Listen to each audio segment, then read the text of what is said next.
It is Monday, December 20th. This is Jaguars Happy Hour.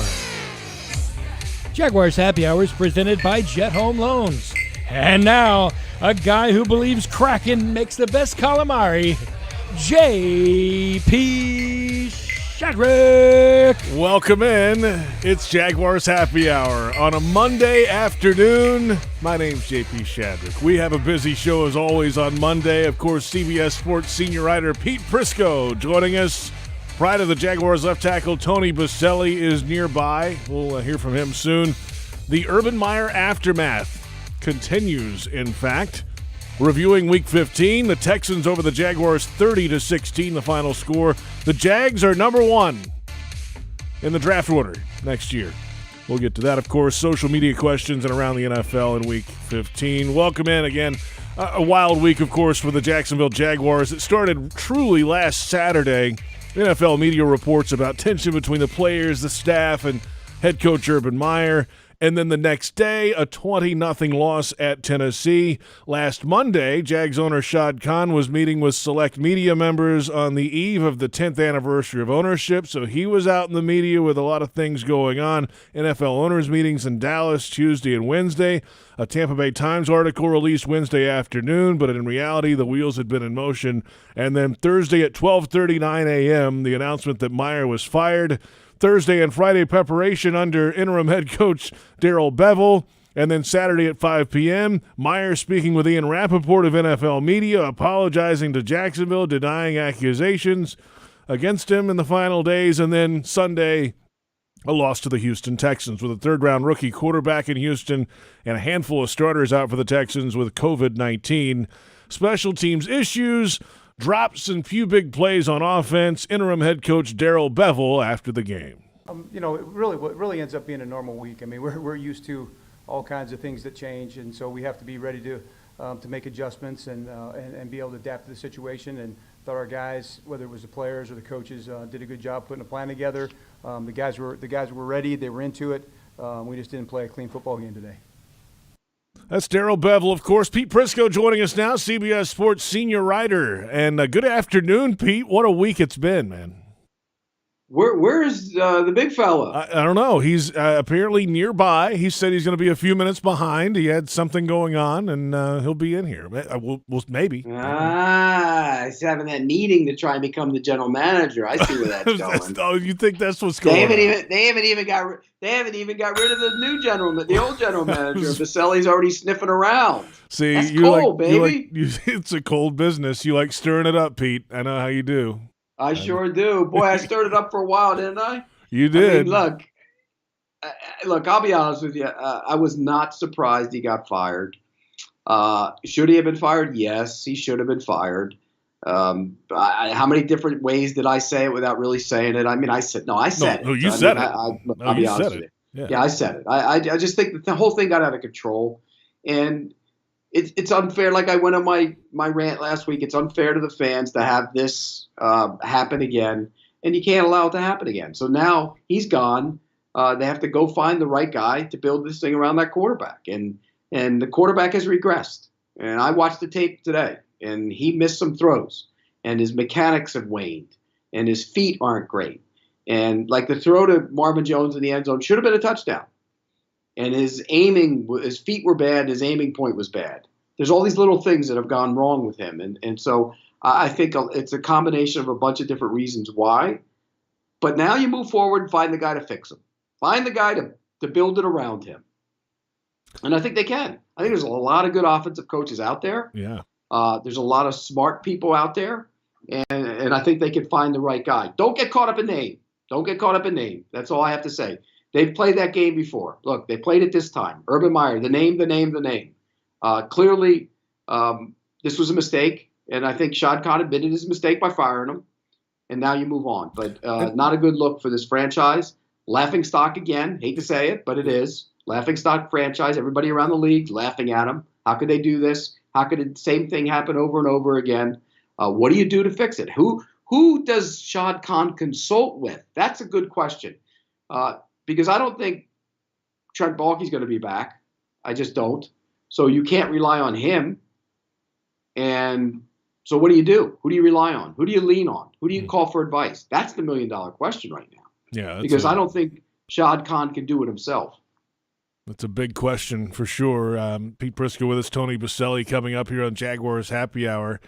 How about the aftermath of this, the last few days, all the stories and interviews and things that are happening with Urban and, this football team's trying to move forward and get some things done. They didn't play, obviously, well on Sunday.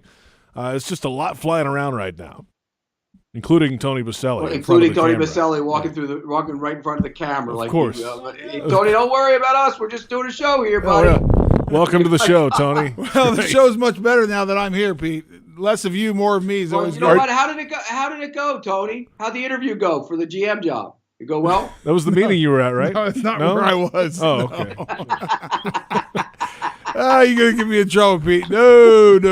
He was chopping a tree down. Oh, it's cold doing. outside. Look at this jacket he's got on. Yeah, I can go hoodie too. He's a lumberjack. You're a lumberjack today? Is that what it is? You starting to feel like Christmas in Jacksonville? Is it cold? It's freezing outside. Yes. It's like 58 degrees. I don't want to rub it in. It was 82 today here, so it's not bad. Yeah, it was 82 over the weekend here, and I was on the boat hanging out. Now it's cold, Pete. So, and I've become a Floridian. I don't like the cold. Don't like cold. Neither do I. And by the way, speaking of cold, they got a cold body out of there the other day, didn't they? I mean, my gosh, they cleaned it out. And Tony, I said I give Shad Khan credit for admitting his mistake. He deserves demerits for making the mistake, but he admitted it. And that's the best decision for the franchise. He made the decision to get rid of that guy. And look, how many different ways did we say it on here? Or I did anyways. You never said it, but I did. That he had to go. And they made the right decision. Well, Pete, I think you bring up a really good point, and I'm sorry I missed first couple minutes, is that was not an easy decision for Shad. And I know, like, for the fans and even us and what we do, and people are like, oh, just fire him, just get rid of him. Like, that's like the easy button. Like, we think it's easy. Like, well, just get rid of him. He's a bad coach, or he's not doing a bad job, or whatever. But if you, like, I would challenge all of us and anyone listening, like, put yourself in Shad's shoes. I mean, number one, and yes, he got it wrong. That's never, like, no one ever wants to admit you got it wrong. And especially when you invest a lot of time and money and energy. Like, I always try to remind people, it's like, Shad Khan wants to win. Like, that's the goal. Like, he is trying his best. Now, you could argue that it's not worked. It's not been the right call. That's fine. But don't question the desire and the investment to try to win. And what impressed me about the situation, because that's a hard decision, because this was his hire. And there was a lot of excitement about it. And it was a big hire. And there was a lot of investment into it. And to make the call he did last week, and the way he did it, and the timing, and how swift he was and decisive, that's not easy to do. I don't care what anyone says, and like, oh, he was a bad guy, and you had cause, you had this, or whatever, blah, blah, blah. There's an emotional side to it, and I'm with you, Pete. I applaud Shad. It was a tough decision. It was the right decision in my mind, and in my opinion, but that doesn't make it easy when you're the guy who has to do it, and you have a lot of emotion and money and time invested into that individual. It'll be an easier decision if they get the money, but don't have to pay the money out for cause. Then it's an easy decision. Really an easy decision. I don't know if it's easy, but Pete, you still make emotion. Remember how big a deal it was when he was hired? Well, it's an ego thing too. You look bad. It looks bad for the organization. His hiring has not been his hiring as head coaches has not been good. Let's be real about it. It hasn't been. It has not worked at this point. He thought he had his guy, and he didn't get his guy, and so it's not embarrassing because he's above that. He's too good a man. He's above being embarrassed. But it's a bad look for the organization to keep missing on your head coaches and miss this guy when you think he's the greatest of the great. Well, he got bamboozled about Urban Meyer. He got caught up. It's like I always say about players. It's game, not name. Game, not name. They got caught up in the name because clearly the hell wasn't any game. There was no game. And I think, I think you're right. It's not that he's like, it's embarrassing. But Shad Khan did not become successful or arrive at the success he has as a business person if he wasn't like uber competitive. Like, the dude likes to win. He wins at everything in life. Like, he is really dang good at business. Like, and like makes tough calls and like makes the right call. And so he's competitive. Like, that hurts when you lose. And when it's your decision and it doesn't work out and it impacts this, it's not about him being embarrassed. I mean, it's like when I lost the game, I wasn't embarrassed. I was mad. Yeah, like, I was mad I lost. Let's like, go. I want to win. Yeah. Like, it's about winning. And that's hard. And to admit that and to cut your losses, I applaud him. I think it was the right move, like I said. And it's time to move forward. I'm glad, we don't have to talk about that situation any longer because it was a bad situation. I said it last week. I said it this morning on the show. I'll say it again. We're still going to talk about it. There's a lot to talk about.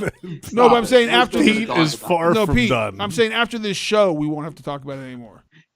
Well, there'll probably be 5 more things that pop up that we can laugh about. Oh, yeah, that's true. Now, it's not over yet. Yeah. One quick thing, Tony. The mechanism for getting rid of him was in place, from what I hear, before the Lambo story went public.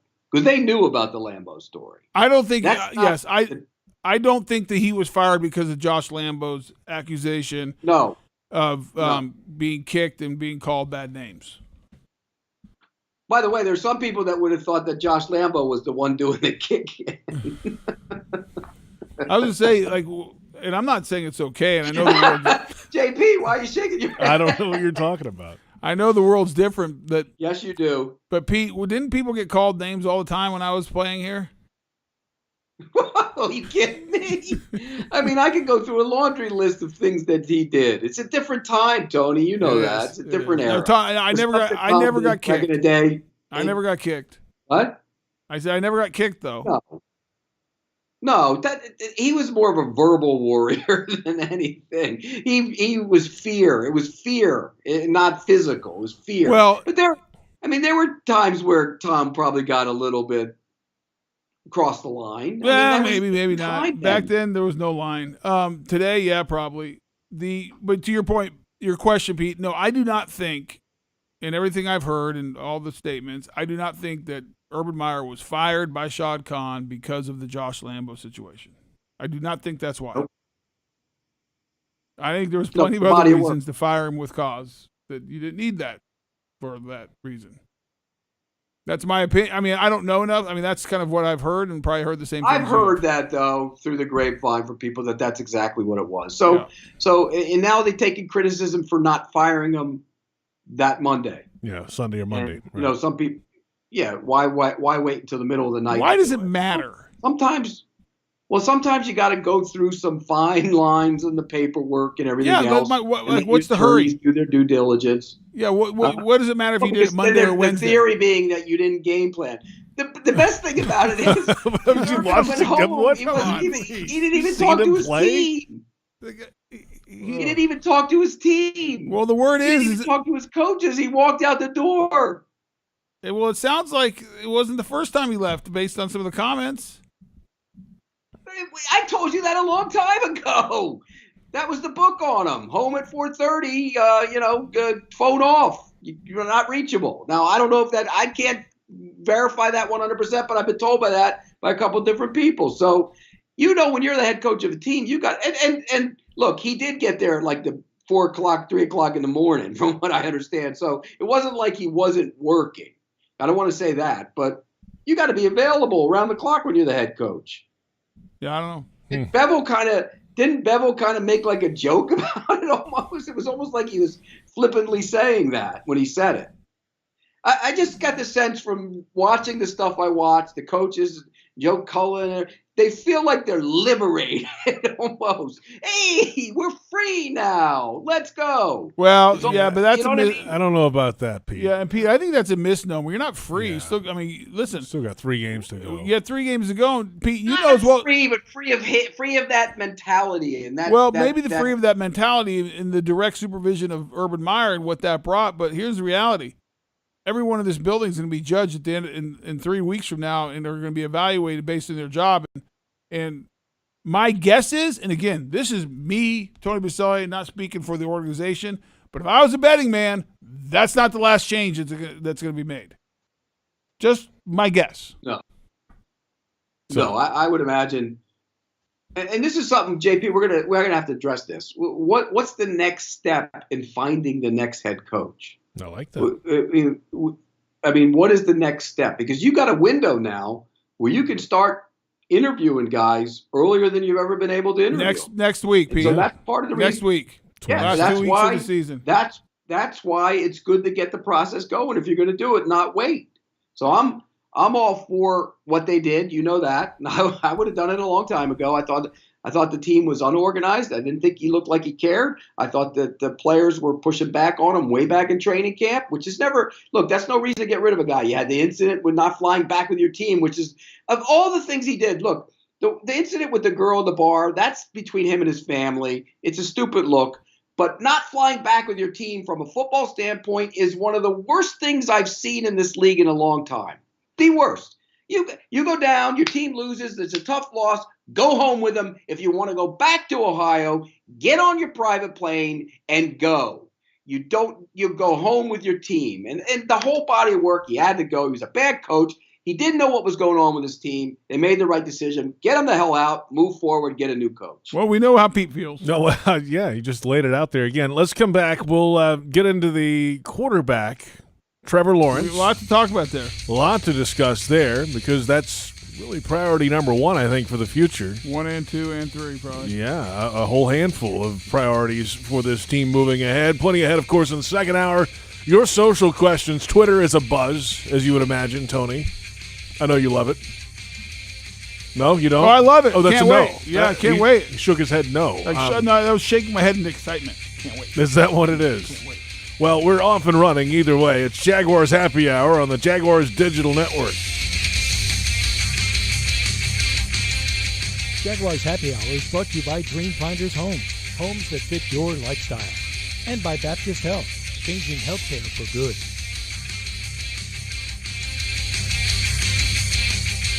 Your family isn't like anyone else's. Your home shouldn't be either. At Dreamfinders Homes, you can build the home of your dreams in one of their 30-plus communities in Northeast Florida. Choose from luxury single-family homes or maintenance-free townhomes from the 200s. Dreamfinders specializes in homes built to fit your lifestyle. To find out more, call 904-738-0165 or visit dreamfindershomes.com. Hi folks, Frank Frangie here to tell you where to find the most authentic Southern Pit barbecue in all of Jacksonville. That's right, Bono's. For 72 years, Bono's has been smoking real pit barbecue right here on the First Coast.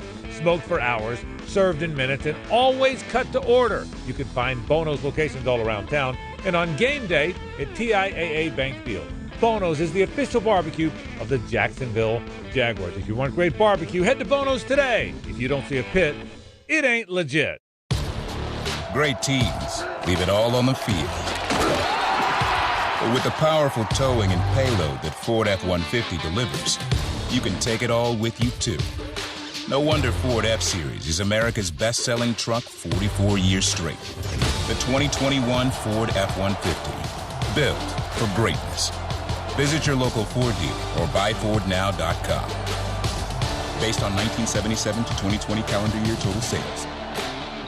This season, make Pepsi your go-to game day drink because it's the only drink for football watching. Just look for 20-ounce Pepsi products in the cooler door at your local Gate convenience store and see how you could win an exclusive VIP experience at the Jacksonville Zoo and an opportunity to eat lunch with a Jaguars player. Eat with a big cat.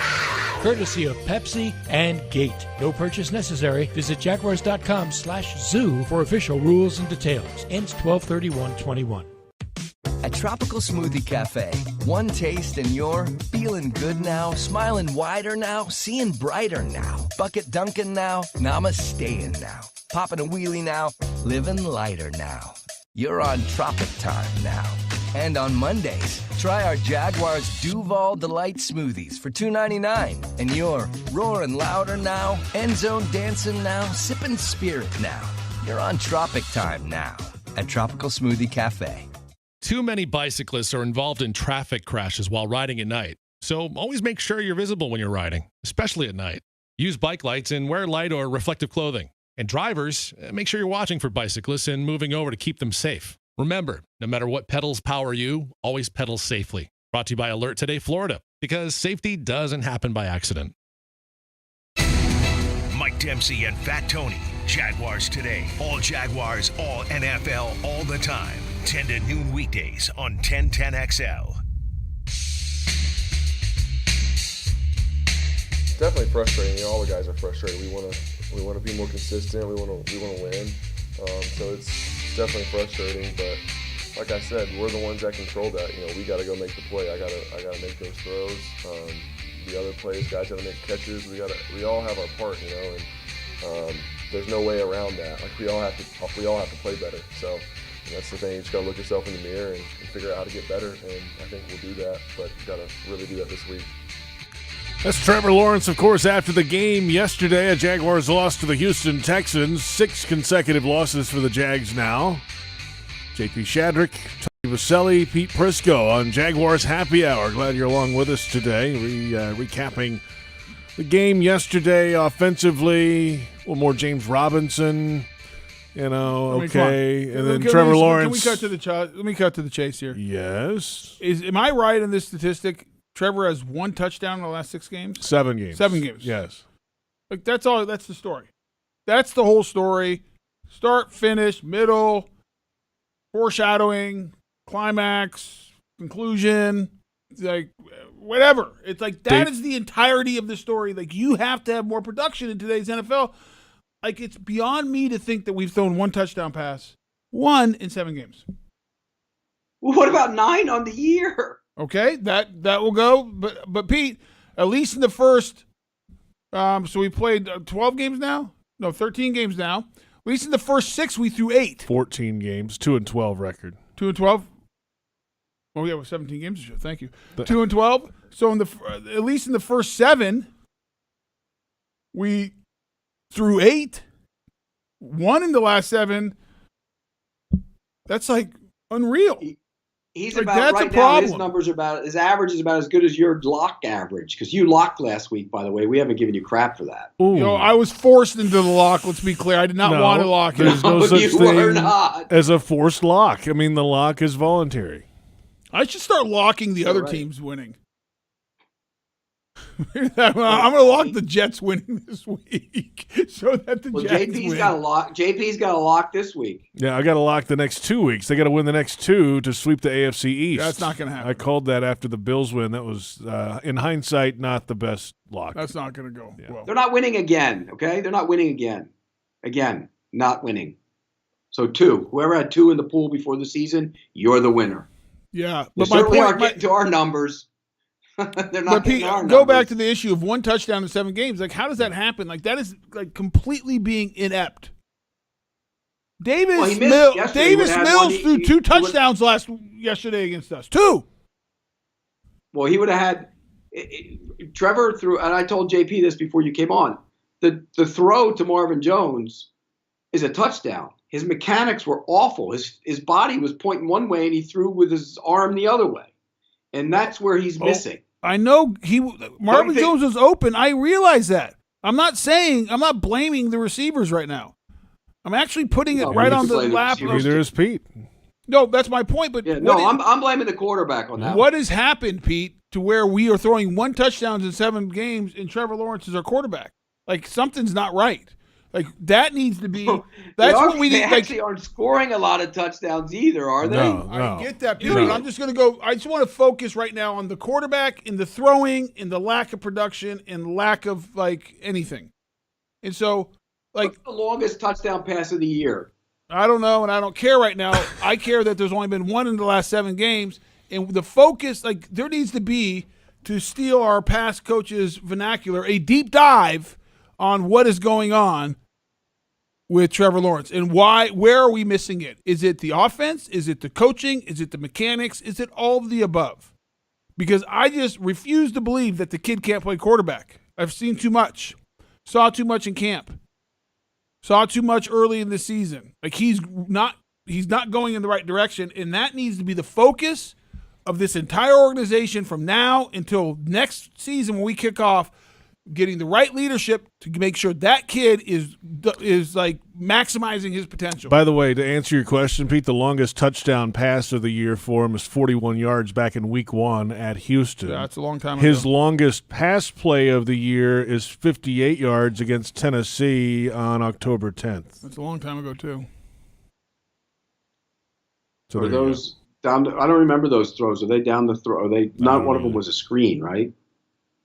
No idea, but you know what I'm saying, Pete. So. Do you see what I'm saying? Yeah, no, he has to be the focal point, Tony. The whole thing, whatever they do going forward, the rest of the season, who they hire, it has to be about him. He has regressed. His mechanics have waned. You can see it on tape. He is inaccurate. The opening drive, they looked like they were going down the field.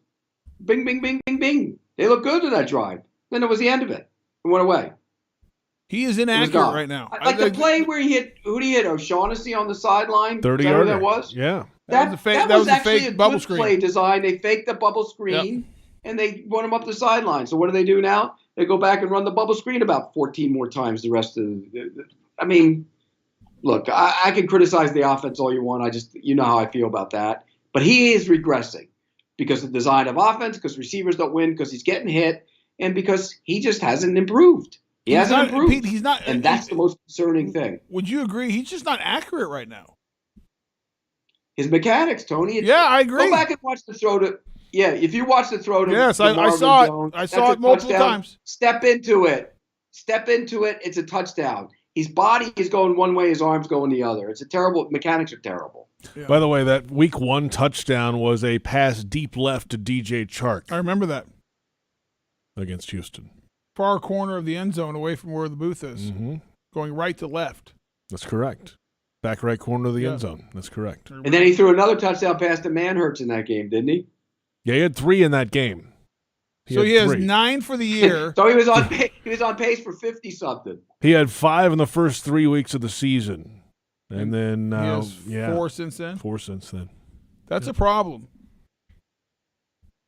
Yeah, big problem. And he's part of the problem. You know, I'm like, when I say that's a problem, he's included in that problem. Are you worried about him? Yes, I'm worried about everything. I'm worried. Pete, how can you not be worried about him not being the guy? Pete, we were 1-15 last year. We're 2-12 right now. That means we're 3-27. That's not what I'm asking you. No, you're missing my point. I'm worried about everything. Isn't the guy? Okay, but are you worried he's not the guy? No, I still think he's the guy. I do too. I'm worried about everything, but I think he's the guy. I'm betting on him. But again, everything else you can worry about. If he ain't the guy, that's another 5-6 years of garbage. Pete, let's not talk about that right now. Oof. By the way, that 58-yard pass, the longest of the season for him, was against Tennessee, and it was a pass deep left to Laviska Shenault, who ran out of bounds, 58 yards in that game, October 10th. Was that the underneath crosser that he ran a long ways? Yeah, I think deep it was. Left is what it says. Deep left. I don't remember him ever going that deep. one. I don't either. Has Laviska ever gone gone deep? For Laviska Shenault would be an aberration. So maybe it was that to the left was like 10, 12 yards. Across and he ran all the way across the field, didn't he? That must have been it. So, yeah, that's not deep left. That's what it said. I'm just going what the official book says. Yeah, I just don't remember. I mean, come on, Pete. Don't get on JP. It's not his fault. Yeah. He's just reading. Just reading That's all he does facts. anyways. I don't know. No, I know he's reading. I'm not getting on JP. I'm saying the whoever put that stat down in there to describe the play was wrong. It wasn't deep left. Pete, are you concerned about Trevor? No. I mean, you can put anybody in this system right now and with that pool of receivers in that offensive line, and he's not going to succeed. No, I'm not. You know, the storyline this week's going to be. What I am concerned with, though, is the fact that through the process, his mechanics have waned, and his accuracy is worse, and he's not getting through his progressions as fast even as he did early in the season. Yeah, he's going backwards. That's what you're saying. Concern. He's going down. He's going the wrong direction. And I think he's taken easy throws rather than letting one fit in there and take it. Like, for example, and see if you remember this play. he took one in the middle of the field, I think to O'Shaughnessy on third down, and it was third and whatever, and he got 2-3 yards short of the first down in the middle of the field. He had, and I can't remember who it was, on the deep cross, and all he had to do was fit it in there, and it's a 20-yard shot down the middle of the field. He didn't take it. He took the easier throw. And I'm seeing more and more of that, which is concerning. Well, the other thing that you're seeing Remember that is, play, Tony? Yeah, I think I do. But the other thing that stood out to me the last few weeks is his jumpiness in the pocket a little bit. Like, the protection has not been great, let's be clear, but it's been, when it's good sometimes, he's still moving around going into trouble instead of just being calm and sitting there and taking a, hitch up, step up, and letting it fly. And so there's just a bunch of stuff that makes you concerned, but I'm still a believer. I'm still doubling down. I'll double down right now on him being. Well, I'm going to give you an example on something. You watched New England play the other night against the Colts. The Colts didn't sniff Mac Jones every single time he went back to throw. He had one of the cleanest, because the Colts aren't a great pass rush team anyways, but his pockets were amazing in that game. I mean, few teams have pockets like that. But Trevor Lawrence has a pocket like that. He's going to hit somebody.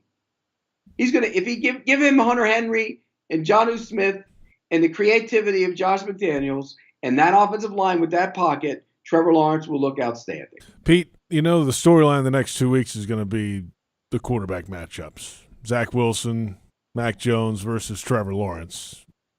Fair or not, that's what the storyline's going to be. It's coming.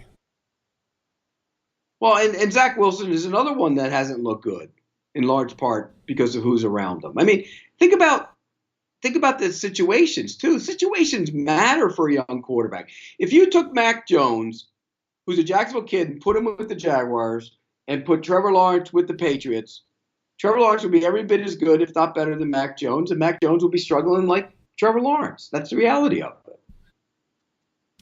Let's take a timeout. We'll come back. A little defensive talk. We'll come back around to the quarterback. Tony, you all right? Got a little snack coming in. Got a little snack. We might need to keep the camera on for a live look-in during the timeout to Tony Boselli's snack habits. I'd like to eat in private, please. Plenty ahead, of course. We'll take a look at the draft order that has changed in our weekly draft segment since the Jaguars have been eliminated. Of course, the second hour, your social questions and much more. It's Jaguars Happy Hour on the Jaguars Digital Network. Jaguars Happy Hour is brought to you by TIAA Bank. Turn potential into progress. And by Publix, where shopping is a pleasure. Your family isn't like anyone else's. Your home shouldn't be either. At Dreamfinders Homes, you can build the home of your dreams in one of their 30-plus communities in Northeast Florida. Choose from luxury single-family homes or maintenance-free townhomes from the 200s. Dreamfinders specializes in homes built to fit your lifestyle. To find out more, call 904-738-0165 or visit dreamfindershomes.com. The Land Rover Defender story began with the simple thought of creating an exceptionally capable off-road vehicle, becoming the go-anywhere, do-anything all-terrain machine. Today, there's a new Land Rover Defender, the toughest and most advanced Land Rover vehicle ever. From the beginning, Land Rover knew the new Defender was capable of great things. Motor Trend's 2021 SUV of the Year is just the latest example. Test drive the new Land Rover Defender today at Land Rover Jacksonville on Atlantic Boulevard, or go to LandRoverJacksonville.com. Land Rover, above and beyond. When it comes to water, choose our team, the winning team. Choose CGC Water Treatment. CGC Water Treatment works, and it works for DG too, former Jags QB, David Garrard. If you're not filtering your water, you are the filter. Don't be the filter. Discover the Kinetico difference. Call CGC Water Treatment at 844-CGC-JAGS or visit cgcwater.com. CGC Water Treatment are proud partners of the Jacksonville Jaguars and your local independent Kinetico dealers.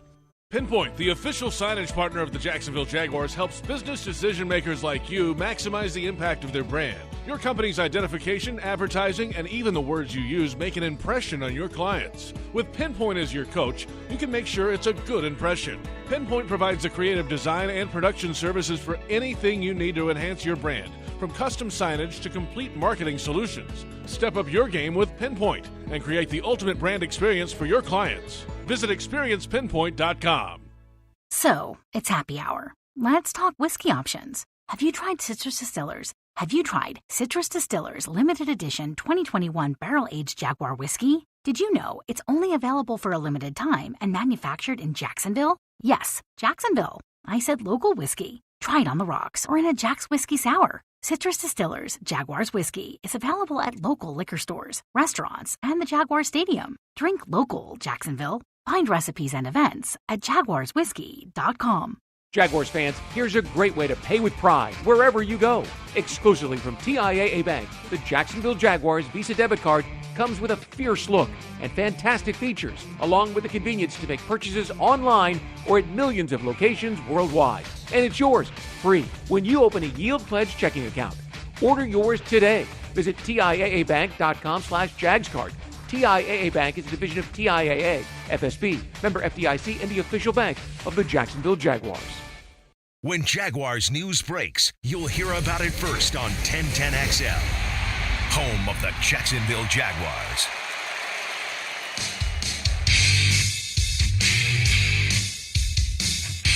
The main thing we try to focus on is just having good eye. I think that's one of the most important tools you need as a DB to have good eye, make sure your eyes on the receiver, just in case he does a double move or act like he's blocking and take off. So that's the main thing we preach was having good eyes and don't let the ball get over our heads.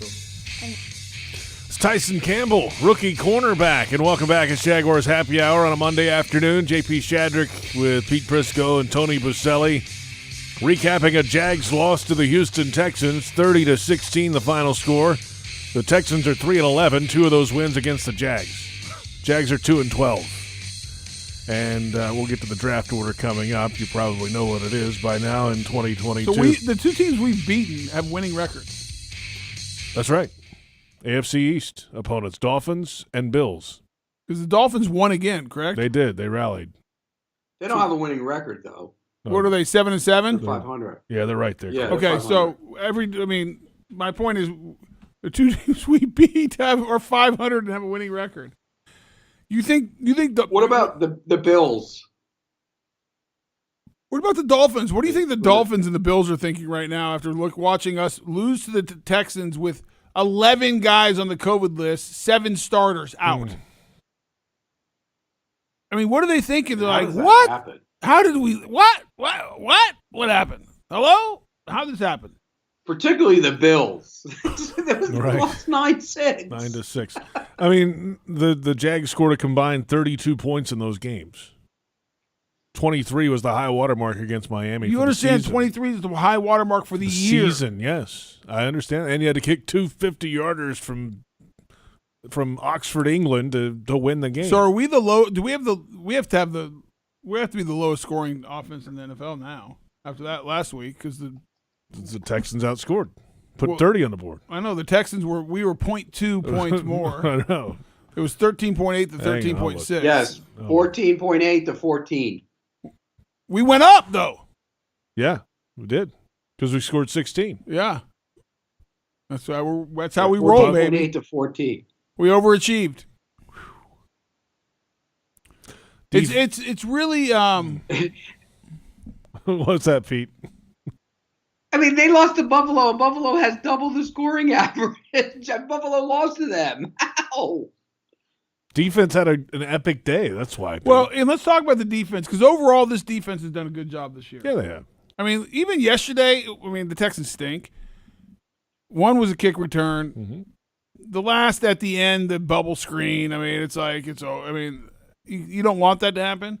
But the reality is, they held them under 300 yards. They got a turnover. Mm-hmm. I mean, like the defense.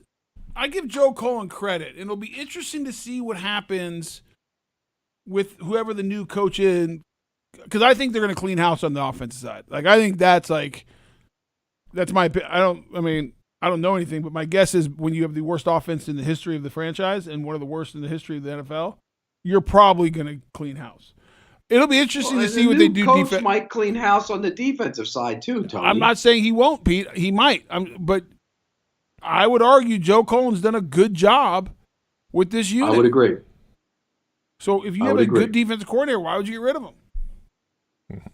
And by the way, the guy that you was speaking at the podium before when we played his sound, yes, he's gotten 10 times better. He's gotten better. He's improved as the season has gone right. on. Most improved player of the year. And he's going to be good. Yeah. You can tell he's going to be good. Yeah. So that's a big hit for them. That we'll give him credit for that. That's the big hit. So far, right now he's the best rookie. That's a bad thing, though. That is a bad thing. Well, he's only one of two that have played. That's another bad thing. Well, Walker Little played. Walker Little played on Sunday. He did yesterday. That's right. It was better. What happened to Cam Robinson, by the way? Got a neck. Strained neck. That's right. Day to day. But aren't we all? So what do you think of Walker Little before we get to the defense? I wanted to. He was better. He still doesn't take great angles on his sets. Still doesn't use his hands. He lets him get into the body too much. He got off balance on the one play where the guy went around him, it looked like. Am I wrong about that? Where he let him get into him and then he kind of fell and he went around him. Because he took a terrible set. He opened up the gate, didn't get. It was just terrible, whole thing. But he was better. You can see he's improving. He's working at it. He's a big, strong dude. If Cam's healthy, I might start Walker Little at right tackle. You said that going into the game yesterday. Find out what he can do. How about this? Put him at guard. He's a big old sucker. Well, yeah, because the left guard isn't very good. Well, I don't think he's going to be back. And he talk about a guy who looks like he went off the career cliff. He's not playing as well. He looks like he went off the career cliff. Hey, speaking of youngins, how did Cisco play yesterday? 47% of the snaps on defense. He had a nice open field tackle. Nothing stood out to me. There was nothing remarkable. Nothing bad, though, either. I'm looking forward to... Which is good. If you're playing on the back end, that's good if it's nothing bad. That's I agree. I want to go back and watch him, specifically, because I didn't watch specifically him every play. Mm-hmm. I'm looking forward to the thing that stood out to me watching our defense is where's Josh Allen? What happened? Where'd he go? Did Josh Allen not start the game? He did not. Why? I don't know. No, I wasn't told. It was Smoot and Chason were the starters. That's what I saw. Yeah. And when I'm watching the tape, I started watching the tape, and I saw that, and I'm like, he wasn't in on the first two plays of the game. I don't remember how many plays. I know it was the first one for sure. That's all I know. But where's he gone? Yeah, and I said this morning, Pete. Okay, but why didn't he? I don't know. Why didn't he start? Don't know, Pete. I wasn't. You're in the press. Why don't you guys ask the coaches those questions? Because I'm not there. I don't cover that team on a daily basis. JP, why don't you ask the question? Why didn't he start? I don't know. Today was a virtual press conference. Yeah, but you could have asked the question. Could have. That's embarrassing, JP. It's great. Thanks, Tony. You could have also. You're I'm in the media. I'm not in you the are media in the that media. way. Yes, no, you are. I have a different role. I'm not an interviewer. I'm not a press conference guy. I'm a commentator. I will say this. Josh Allen has. Maybe one of my buddies in the Jacksonville media will text me right now, and they know the answer to that. Why didn't he start? But here's the thing. I said this morning, Pete. I want your reaction. Because the question this morning on Dan and Jeff's show is where is Josh Allen? Where did he go? He's not been productive lately. And my comment was, I think where I've landed with Josh Allen's a nice player. He's a good player. He's a positive impact on your team, but he's not a difference maker. He's not a guy who's going to take over the game and wreak havoc. Like a Bosa. No, he's not going to take over the game and dominate a T.J. Watt. No. Yeah.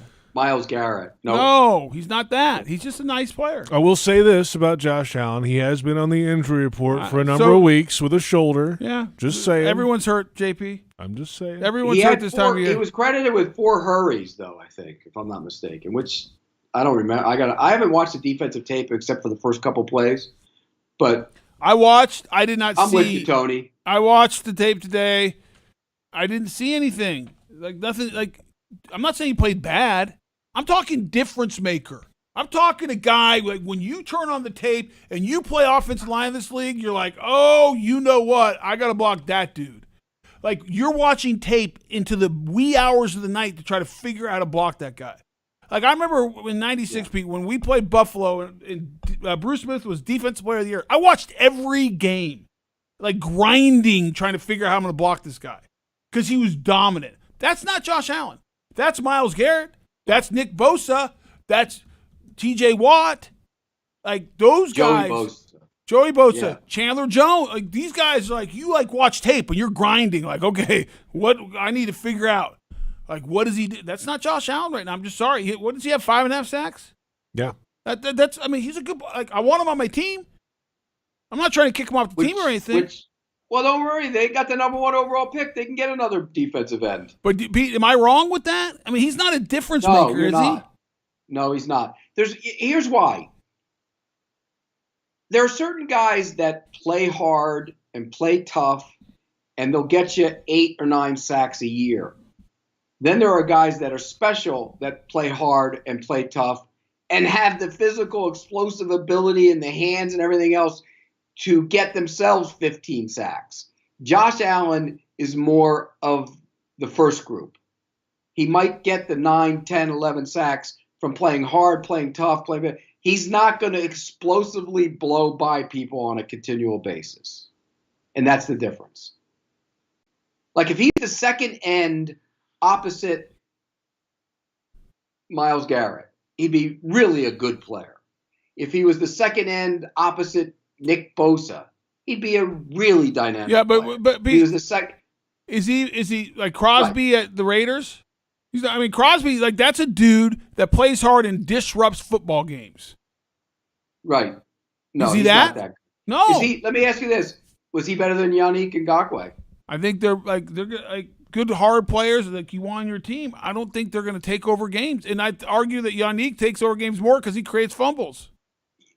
Yannick is a better pass rusher and worse run player. Josh Allen's a better run player and a worse pass rusher. Right. But, like, you look at, like, Max Crosby. Like, there's a name. Like, everyone says, well, you're talking about Myles Garrett and, like, the top end guys. Okay, Max Crosby, or not, what's his first name? Is it Max? Yeah, Max. Yeah, Max Crosby, defensive end for the Raiders. The dude just takes over games. Like, he disrupts. He beats people up. He's hitting the quarterback. Like, you know where he is. Like, when you sign up, like, when you get on the film and you watch, you're like, okay.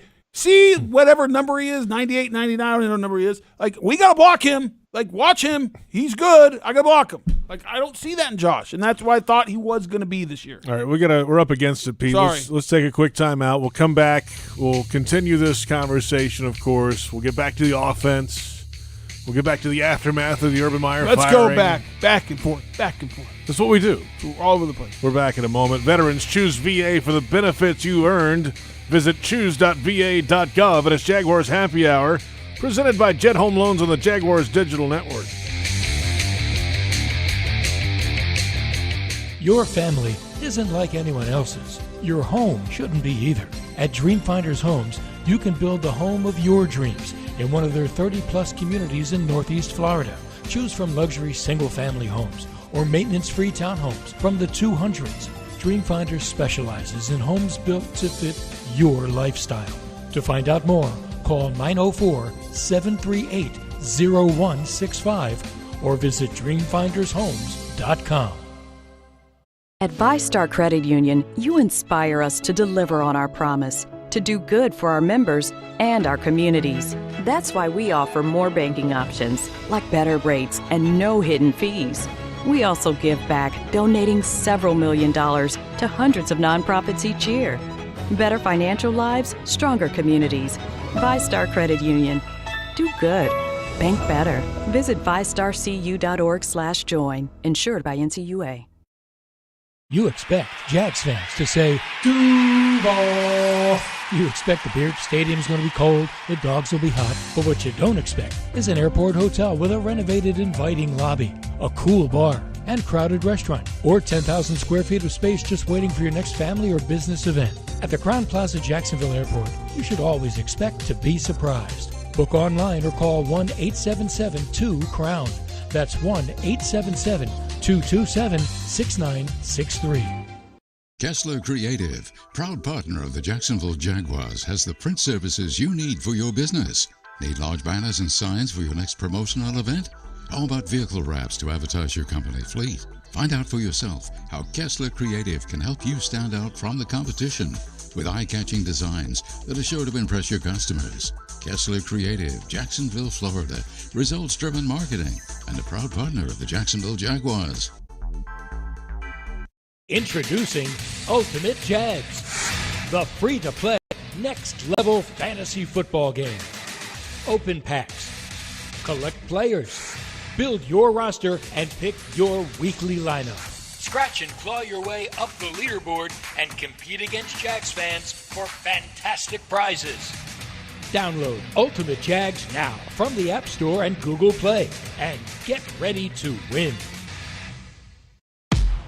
At most sandwich places, asking for more of something is just part of the drill.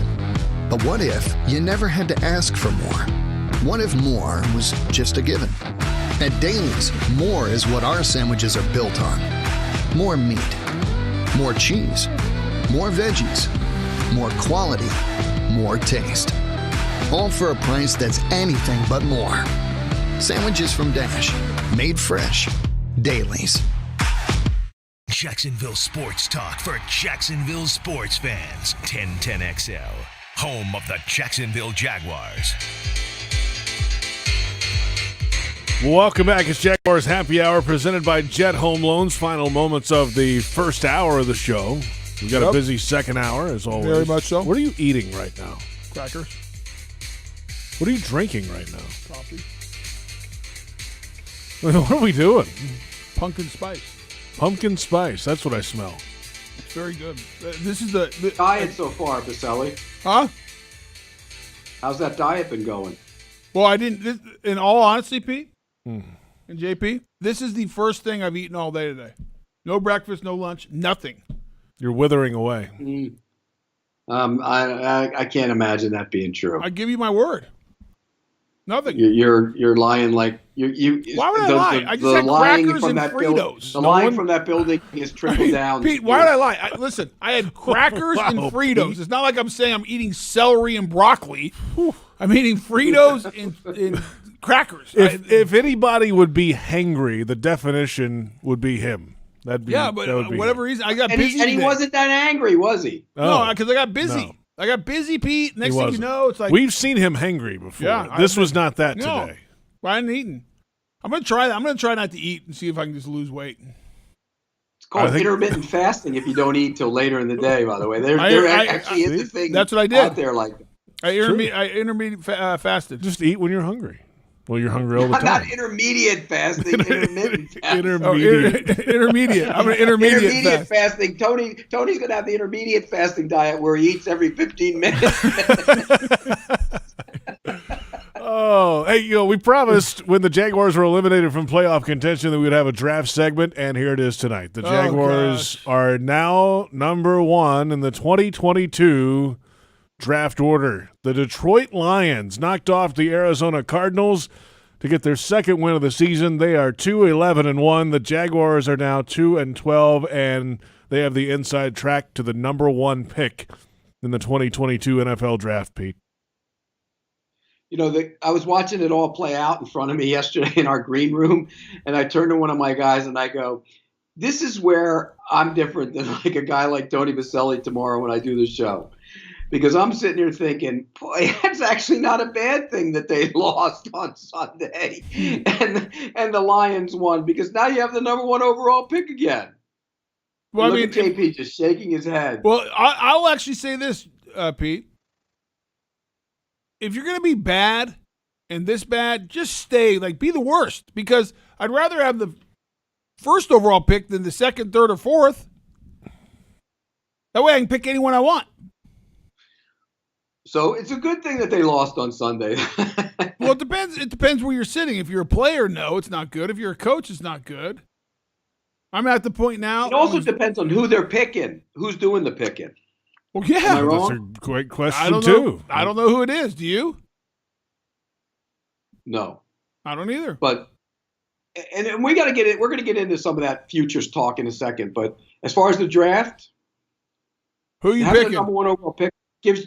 If I'm going to try and move it and get more picks, I'll be honest. Let's say you can't move it, Pete. You can't move it. Who you picking? You're stuck with the number 1 pick. Oh, who you picking? Boy, for me. It's tough, and here's why. I think I'm taking Hutchinson, but I worry about Hutchinson versus the kid at Oregon because the kid at Oregon has so much more athletic ability and bigger, I think, or not as big. No, he's not big. And Hutchinson, he's about the same size, I think. But Hutchinson, he's not as tall. But Hutchinson has all the moves and all the technique and everything else where he dominates college linemen. But, Tony, you would know this better than me. If you have an athletic freak versus a guy with all the tricks that knows how to use them, who would you rather block? Well, an athletic freak who doesn't know how to rush is the easy guy to block, in my opinion. Like, he just goes up the field. But what about an athletic freak who knows how to rush, but he doesn't have that's all a the problem. That's a really good player. But I've heard Hutchinson's a really good athlete. Like, he runs 4.6, great vertical. I heard the kid's a great athlete. Here's my concern with Hutchinson a little bit. And I've watched some of his tape. I love him. Don't get me wrong. Where was he? I think he got hurt in COVID. You know what I mean? He got hurt. Well, he had COVID last year and he had hurt 2 years ago. But when he did play, he wasn't as dominant. And that always worries me a little bit. We have reached the conclusion of hour number 1. Plenty more ahead. Hour 2 of Jaguars Happy Hour coming up, presented by Jet Home Loans on the Jaguars Digital Network.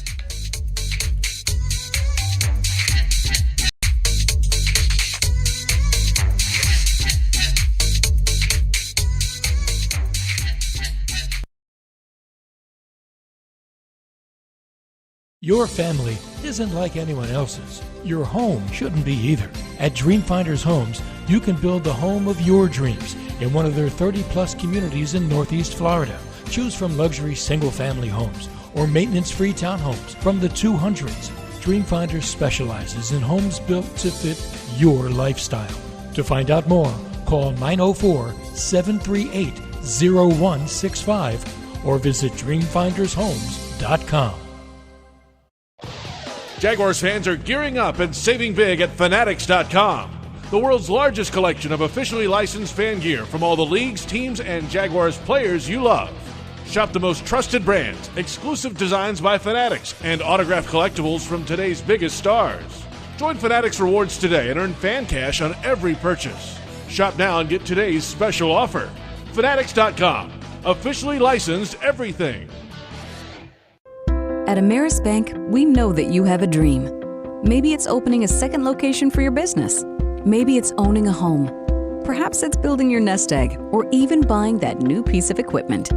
From car loans to corporate loans, from depositing your first check to setting up your business's payroll, we're here to make your dream possible.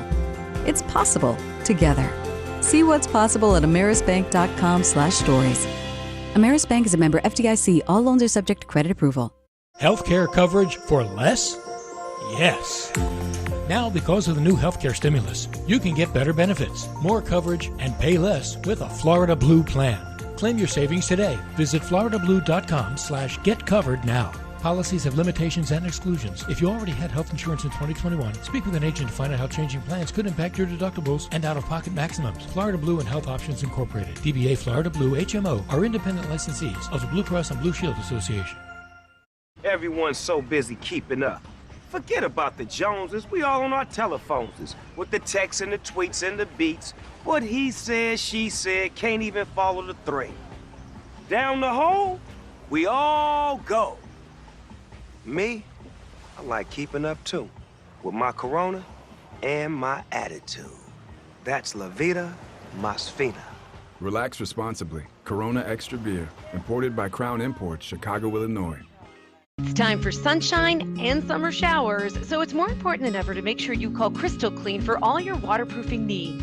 Waterproofing can extend the life of your building by keeping water outside where it belongs. And that Florida sun can beat up your business's paint job. Crystal Clean's painting services can bring your building back to life. From waterproofing to painting, schedule Crystal Clean today. Call 904-220-3337 or go to crystalclean.com. You don't have to worry when it's crystal clean.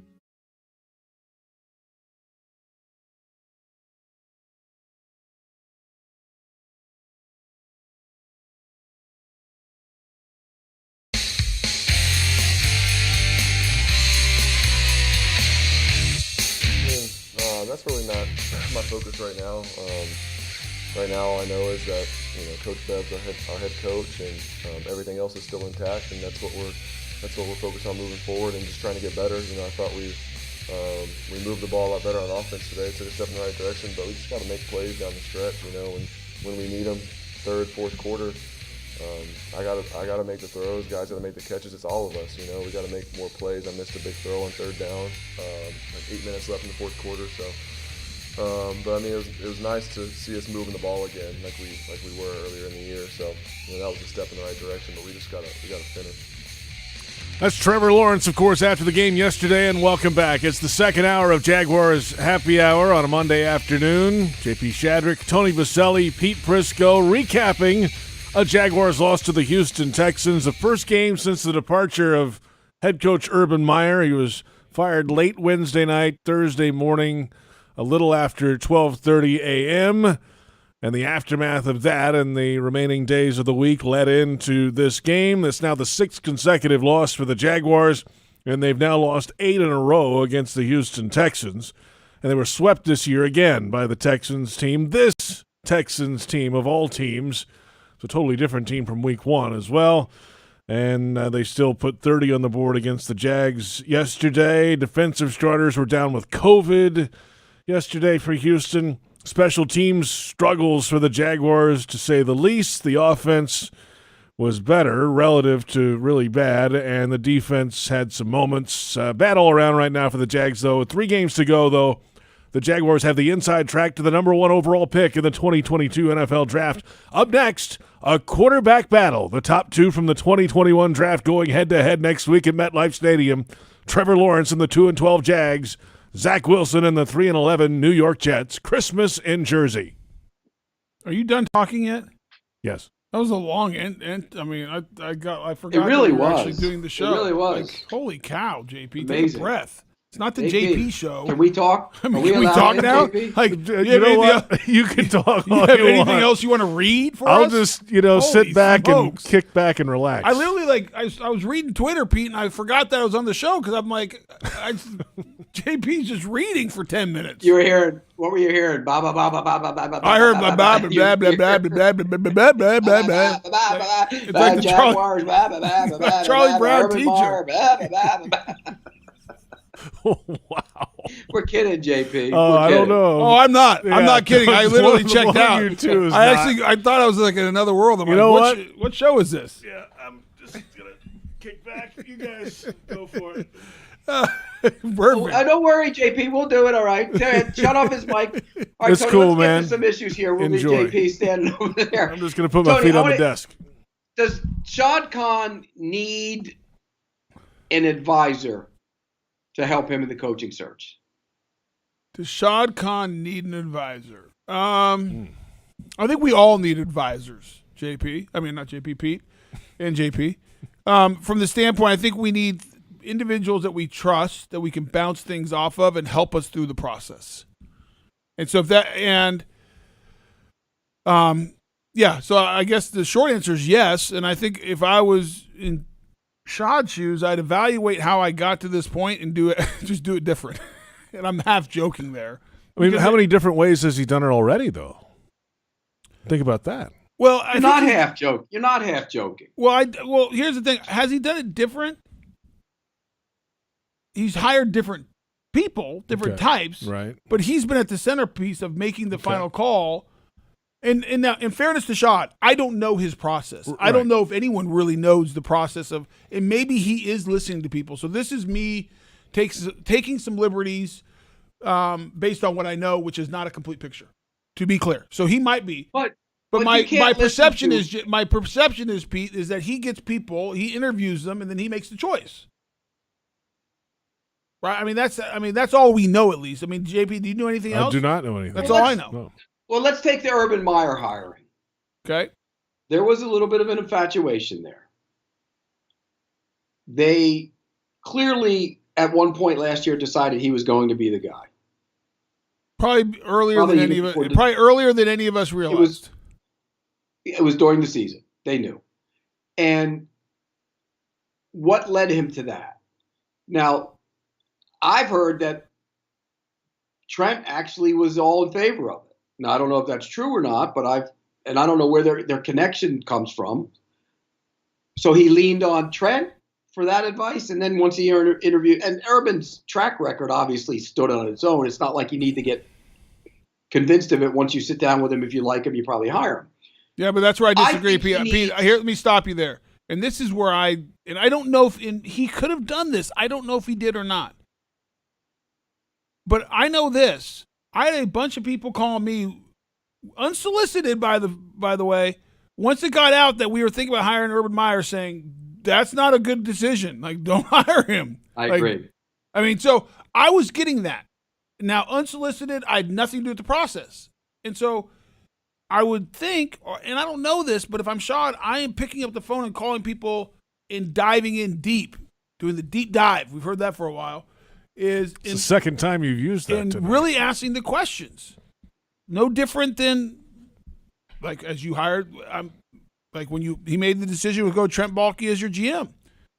I mean, if it's me, my recommendation is, like, I pick up the phone, I start dialing for dollars to figure out, I want to know everything about this. And so I guess my point in saying this, moving forward, if I was him, I think, like, he maybe already has an advisor. I don't know how. I don't know enough about the process to speak to that one way or another, Pete.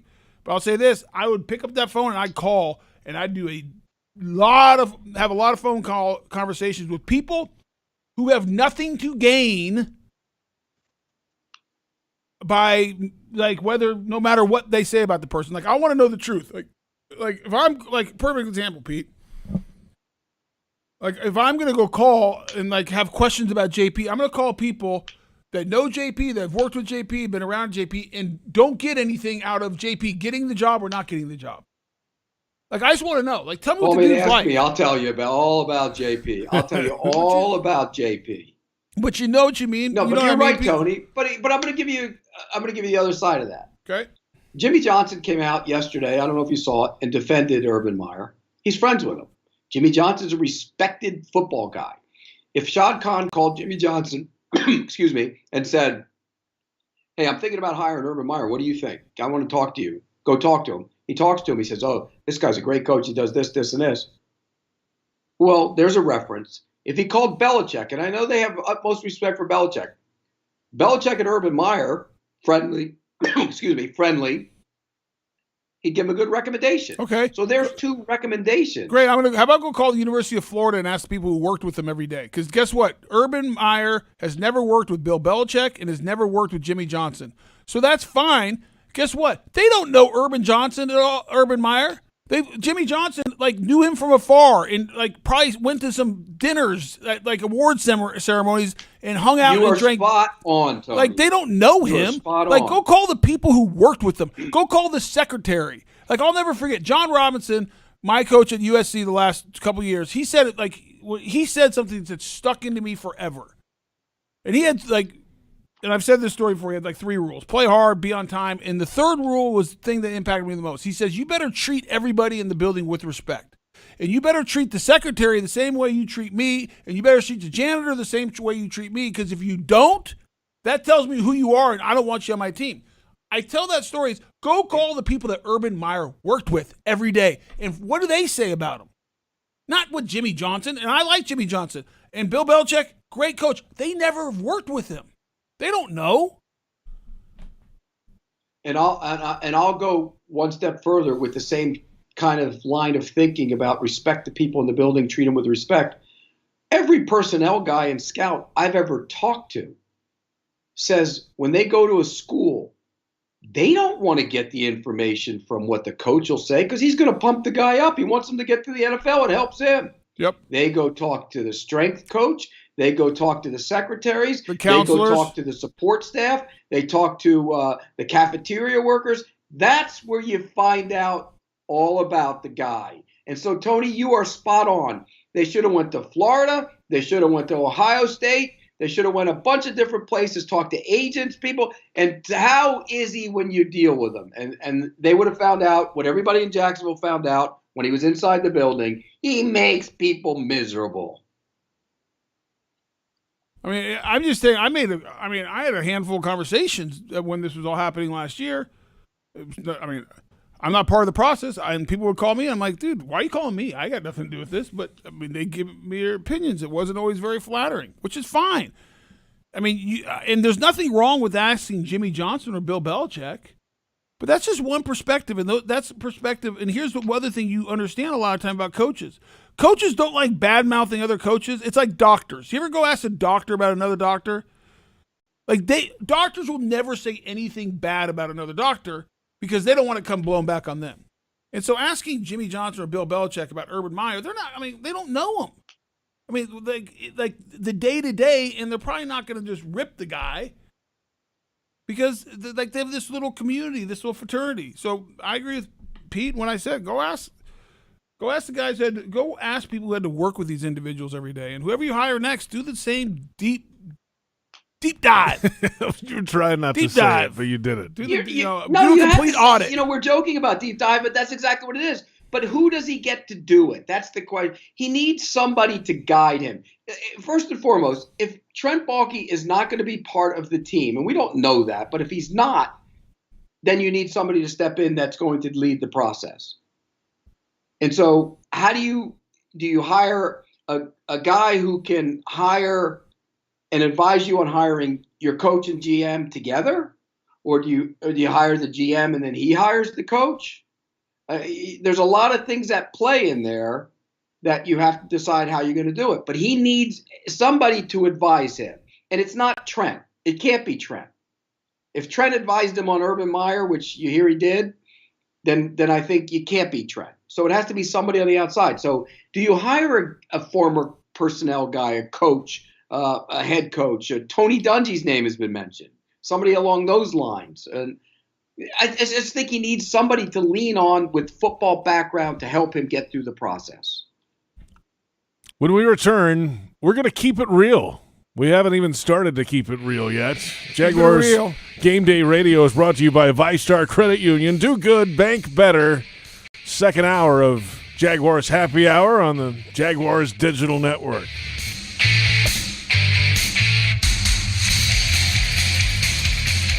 Hi, I'm Tito Beverage, founder and master distiller at Tito's Handmade Vodka. In 1997, we became the first micro distillery in the state of Texas, and we're still making the same smooth stuff after all these years. We're still cooking in a pot still, working with our dogs by our sides, having fun and tasting batches, and I'm still wearing the same hat, even after all these years. Head over to Tito'sVodka.com to learn more about what else we're doing the same. Cheers. 80 proof Tito's Handmade Vodka, distilled and bottled in Austin, Texas. Tito'sVodka.com.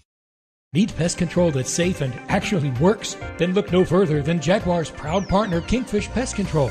Kingfish is family-owned and has thousands of 5-star customer reviews for good reason. Their high level of customer care and quality service is off the charts. They're the leaders in pest control technology, using the industry's latest and greatest pest application equipment and products. They'll even email a picture of the technician who'll be coming to your home. Let the pros tackle the pest in your home. Go to kingfishpest.com. That's kingfishpest.com. Enjoy fall savings going on right now at Renewal by Anderson. Buy one window or patio door and get one 40% off, plus $50 off each window and door. There's no money down, no payments, and no interest for 12 months. Designed to withstand the harshest weather environments. Visit rbafla.com for more. This offer expires December 31st and restrictions apply. Renewal by Anderson, the official window and door replacement company of the Jacksonville Jaguars. License number CGC 1527613. This season, make Pepsi your go-to game day drink because it's the only drink for football watching. Just look for 20-ounce Pepsi products in the cooler door at your local Gate convenience store and see how you could win an exclusive VIP experience at the Jacksonville Zoo and an opportunity to eat lunch with a Jaguars player. Eat with a big cat. courtesy of Pepsi and Gate. No purchase necessary. Visit jaguars.com/zoo for official rules and details. Ends 12/31/21. At Ameris Bank, we know that you have a dream. Maybe it's opening a second location for your business. Maybe it's owning a home. Perhaps it's building your nest egg or even buying that new piece of equipment. From car loans to corporate loans, from depositing your first check to setting up your business's payroll, we're here to make your dream possible. It's possible together. See what's possible at amerisbank.com/stories. Ameris Bank is a member FDIC. All loans are subject to credit approval. Hey Jags fans, this is Chris Manhertz of the Jacksonville Jaguars with a reminder that everyone has a right to arrive at their destination safely. In Florida, bicyclists have the same rights and the same responsibilities as drivers. When cycling, always wear a properly secured helmet, ride in the direction of traffic, and obey all traffic laws. When driving, get rid of distractions and focus on the road. Always watch for pedestrians and bicyclists, especially at night, because safety doesn't happen by accident. Visit alerttodayflorida.com for more safety tips. The station that the Jaguars listen to, 1010XL. Home of the Jacksonville Jaguars.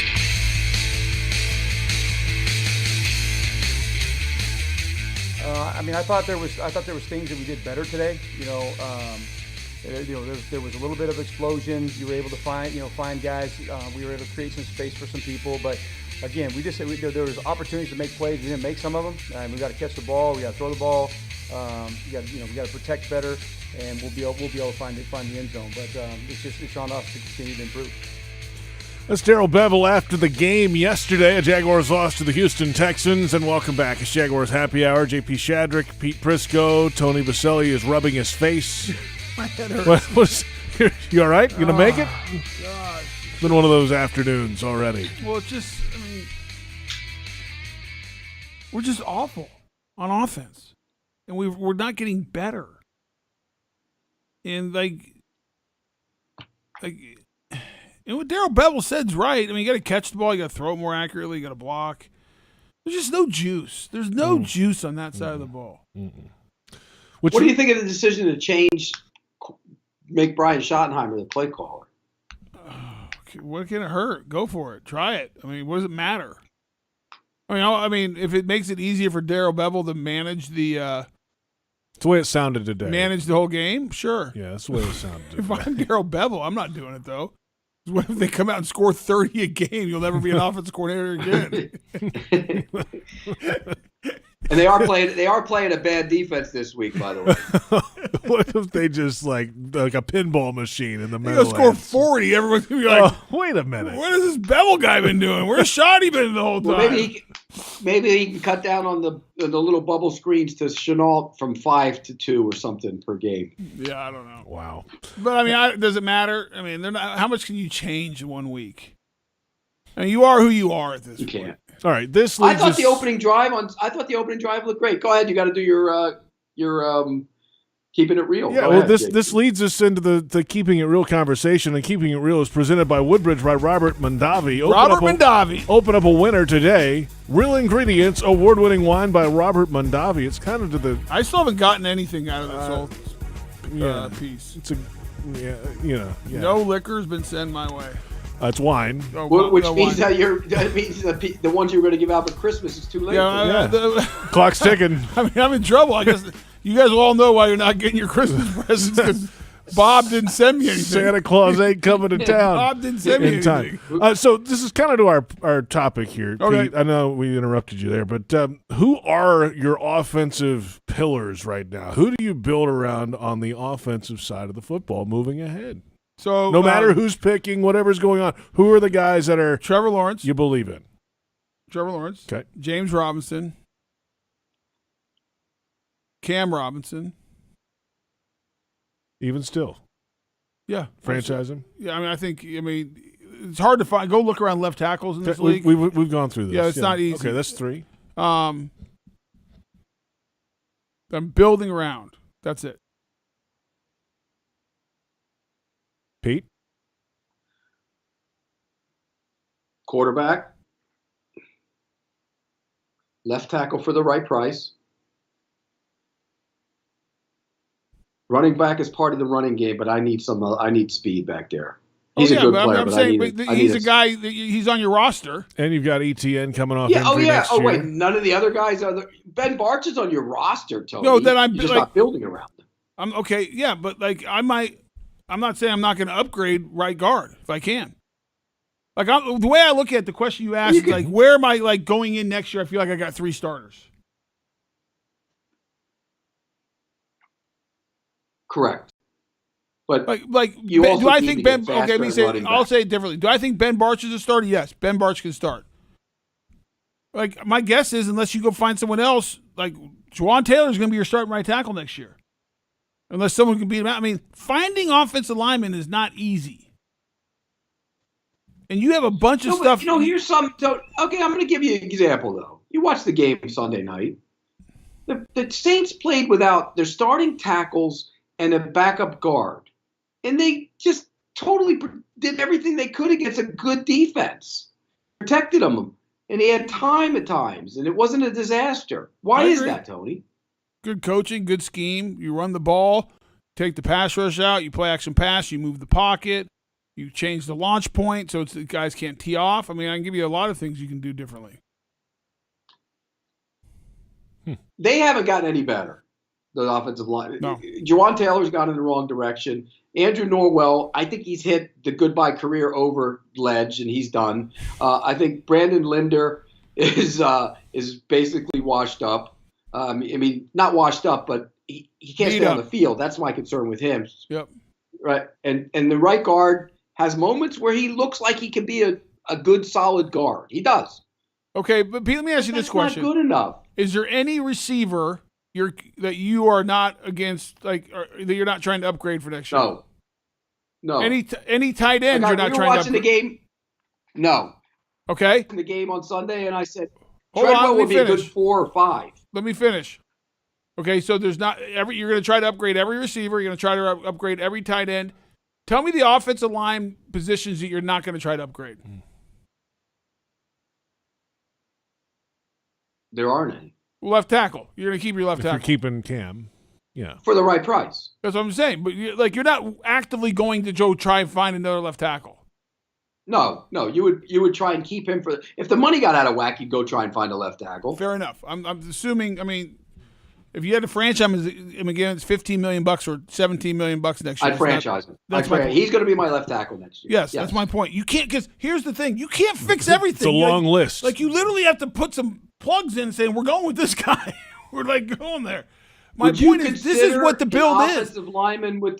Would you consider the offensive lineman with the first overall pick? Yeah, I would. Because the kid from Alabama is the real deal. Evan Neal. Evan Neal. Real deal. Let me tell you what I'm doing, Pete. I'm taking the best players because I don't have enough good ones. I don't. What if a receiver was the best player? You wouldn't take him first. Well, maybe. Why not? I mean, I don't like that idea. You wouldn't take a back for. You wouldn't take a back first. Well, but there's never going to be a back that's the best player. Well, he could be the best player. He's just not going to have the most value. That's my point. Well, best player value, like I'm taking the guy that brings the most value to my team. It has to be a good player. For example, if Jonathan Taylor was in the draft, I'm not taking him. Nick Bosa were in the draft. I'm taking Nick Bosa because he's more value. Doesn't mean he's better at his position than Pete. But this is where you go. Let me tell you how it goes. You know this. Come on. You draft quarterback. Mm-hmm. You draft affect the quarterback. You draft protect the quarterback. And then you know what you draft after, and then you know what you draft after that. The quarterback's passes down the corner. No. I mean, I'm telling you my order, because you know what? If you affect the quarterback, you can play with inferior DBs. Go tell me who are the 4 starting DBs for the Giants when they about killed Brady and ended their undefeated season? You can't tell me. You could tell me. You can tell me the front 4 that were getting after him. But Tony, I'm saying. Yes. Okay, hold on. Let me tell you what. I actually had the same theory. Listen, it's how you fix it. Let me tell you how you fix it. Quarterback, affect the quarterback, protect the quarterback, speed on offense. That's it. Go do that. You'll be okay. No, it's a 5-pronged approach now. It used to be 4-pronged. It's the quarterback, knock down the quarterback, protect the quarterback, knock down the quarterback's passes, and now it's catch him with speed.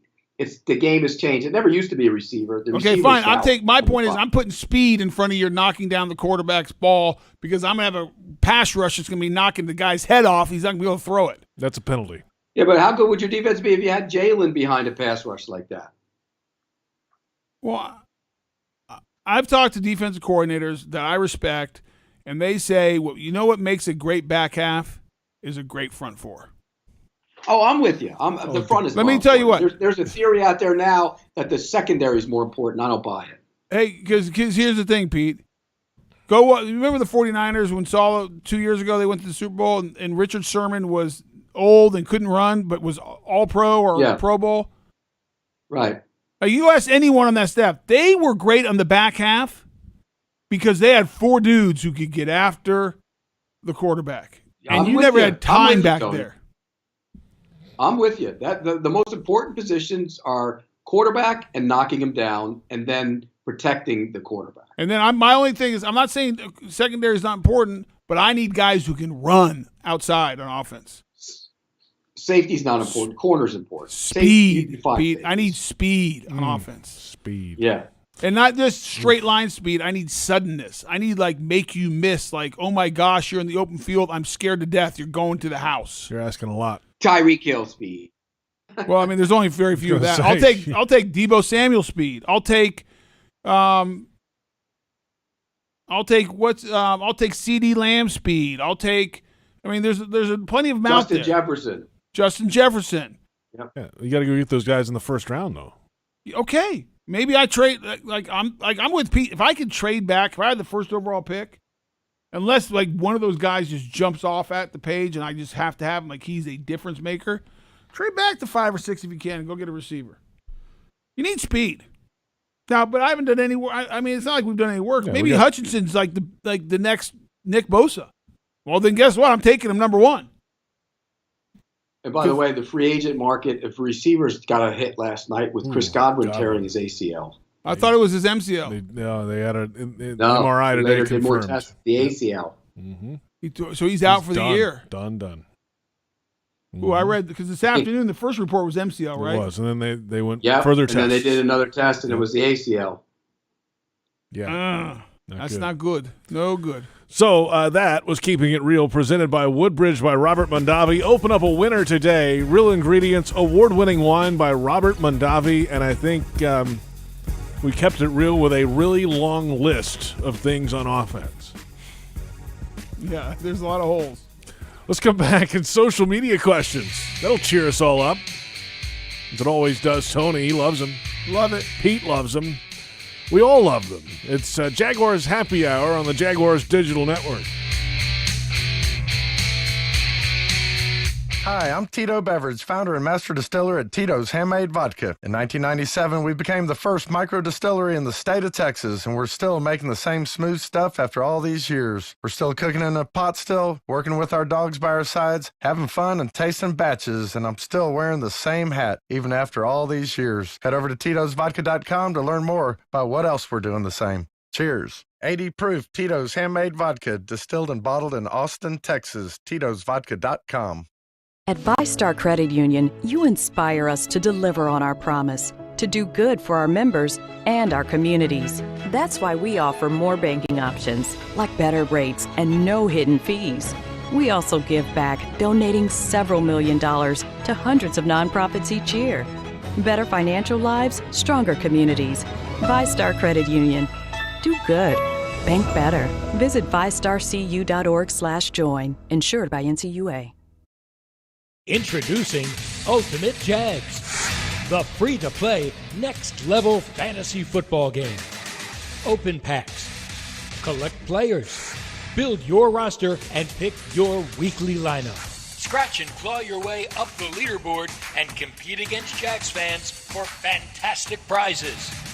Download Ultimate Jags now from the App Store and Google Play and get ready to win. It's time for sunshine and summer showers, so it's more important than ever to make sure you call Crystal Clean for all your waterproofing needs. Waterproofing can extend the life of your building by keeping water outside where it belongs. And that Florida sun can beat up your business's paint job. Crystal Clean's painting services can bring your building back to life. From waterproofing to painting, schedule Crystal Clean today. Call 904-220-3337 or go to crystalclean.com. You don't have to worry when it's crystal clean. So, it's happy hour. Let's talk whiskey options. Have you tried Citrus Distillers? Have you tried Citrus Distillers Limited Edition 2021 Barrel-Aged Jaguar Whiskey? Did you know it's only available for a limited time and manufactured in Jacksonville? Yes, Jacksonville. I said local whiskey. Try it on the rocks or in a Jack's Whiskey Sour. Citrus Distillers Jaguars Whiskey is available at local liquor stores, restaurants, and the Jaguar Stadium. Drink local, Jacksonville. Find recipes and events at jaguarswhiskey.com. Great teams leave it all on the field. But with the powerful towing and payload that Ford F-150 delivers, you can take it all with you, too. No wonder Ford F-Series is America's best-selling truck 44 years straight. The 2021 Ford F-150, built for greatness. Visit your local Ford dealer or buyfordnow.com. Based on 1977 to 2020 calendar year total sales. Mike Dempsey and Fat Tony. Jaguars Today. All Jaguars, all NFL, all the time. 10 to noon weekdays on 1010XL. Welcome back. It's Jaguars Happy Hour, and it's time for social media questions. We put the bat signal out each Monday on Twitter. Here's the best we've come up with today. There's a lot, by the way. At Duval_24. I know James Robinson is a fan favorite, and I like him too, but why does he look so slow? A few runs he has on the outside looked like it took him 15 minutes to try to turn the corner, which he didn't. Pete? Well, I'm gonna say that's something I was getting into when we talked about core players. James Robinson's a good running back. He's a grinder, but they need, and they have ETN, so obviously he's on the roster when he comes back from injury, but they need an explosive player at the running back position. And there were times on Sunday where there were holes, and it looked like he should have had more than what he had. He's beat up too. And they drafted ETN, by the way, got hurt. But James is beat up too. He's got a heel and knee. It's not. I mean, the kid was averaging over 5 yards a carry before he got. He's hurt. a good runner, Tony. No, but what you just said is nonsense. You're going in. I mean, listen, you're falling for the same trap Urban did, obviously. No, I'm not. I think he's a good back, but you need a change of pace, explosive back, and they don't have that right now. Well, that's fair, but that doesn't. I mean, James Robinson's a starting NFL back. If you average 5 yards a carry, you're a starting back. But now, if you would have told me, if you'd have made the comment like he's Mark Ingram and you need Alvin Kamara with him, that's fair. That's what I mean. That's what I mean. That's fair. That's exactly what they thought they had, I think, with ETN. I'm not. I didn't see that in camp, by the way. There was nothing in camp that saying told that me was the plan we were told. I get that, and I hope it's the plan that's right. I just didn't see it in camp. Did you? No. Question number 2. Social media. We're often running on this one. At Carnival Thomas. Question for both. Pete, why would Tony make a terrible head coach? And Tony, why would Pete make a terrible head coach? JP, who would be worse? Well, Pete couldn't be a head coach. I'll answer first. Pete could not be a head coach. Why would Tony make a terrible head coach? Because his emotions are all over the place. Yeah. And he can't handle losing. He'd be a bad loser. He'd never be able to. He'd have a hard time moving on to the next game. That's not true. He'd get emotional on the sidelines. No, he would lose train of thought on the sidelines. He's all over the place. Sounds familiar. Hell, he wouldn't be on time. His meetings would start late. He wouldn't be a good head coach. It sounds familiar. First of all, that's not accurate at all. Outside, I would have a hard time getting over losing. That's true. But I can move on. Pete couldn't be a head coach because he'd be too worried about, like, we need to be more creative. I need more bunches. I need more picks and rubs. Picks, rubs, picks, rubs. We need more of that. And he doesn't know anything else. And he'd forget that you actually have to run the ball and block people, that you just can't draw little circles on the sideline and say, rub here, pick here, bunch. Because he doesn't know anything. Well, Yes, I do. I know that you can do that because they've done it before. They've done it a couple times. They've had success with it. So do it. I got to say, I'm siding with Pete on this one that Tony would lose his mind on the sideline and lose. So you're saying Could Pete you would be a imagine better him on head the coach than me? sidelines? Wait. Yeah, I think so. I think so. Yeah. You're an idiot. I mean, you're. It's I'll be honest. From a football standpoint, I'd pick Boselli too because he's been there and done it, and he knows what it takes to win, and he understands how a team is built, and he understands. But the other side will give him about 55 demerits for every positive that he gets. You know what I mean? I mean, my problem would be, here's my problem. If I'm in a game and my kicker has a kick to tie the game late, and it's from 35 yards and he misses it, I'm old school. I might want to grab his helmet and give him a choke, just throw it around. And I can't do that. Can't do that these days. No. Can't do that. So basically, make your damn kick. I'd be yelling at him, it's your only even damn Pete agrees with me. That'd be better. You're an idiot. You chose the guy that didn't even choose himself. I would say for the sound bites only, I would pick Pete. Hey, first of all, Pete, how great would it be if I was a head coach and you were in the press during a press conference? How much would you enjoy that? Oh, I'd make you cry. Oh, could you imagine? That'd be great. You'd want to come after me. It'd be great, though. That'd be outstanding. That'd be outstanding made for TV. Radio. All right, next question. Social media. We are rolling now at 9:04 and more. At this point, is there anything to fix the undisciplined penalties? Yeah, an off season. An off season. I mean, they keep on making mistakes where they extend drives and give up points. I mean, they were 3 and out on the opening drive. Right out of the gate. And it wasn't like it was a little hands to the face. He ripped his helmet off. I'm like, what are we doing? How many? Where do they rank in penalties compared to the rest of the league? That's an interesting question. And where do they rank in penalties compared to the all-time penalized teams? Tony, I told you this. Your teams back in the day were. Yeah, but Pete, the better a lot. Pete, the better stat, if you could find it, how many penalties does this team have that have extended drives that are basically like turnovers? Like that one, the hands to the face, that's a turnover. You're giving the ball back to them. Awful. They've done that in some form or fashion a lot. A lot. Awful. All right, next question. It's not just the penalty, it's when you do it. Like, it's one of the things you can't have dumb team. You can't be a dumb football. They just beats you every time. Dumb football kills you. At Devil X Jaguar has the next question. Why do we make the easy things look difficult and the hard things look impossible? For years, we've had the same problems no matter the staff. What's the solution? Are Trevor's problems fixable? He just isn't playing well, also getting no help. Love you guys. Merry Christmas. That's a lot. That's a lot to digest. A lot of mood swings there, too. So I guess the main question is why things so hard, because when you're a bad football team, everything's hard. And we're a bad football team right now. And, at the end of the day,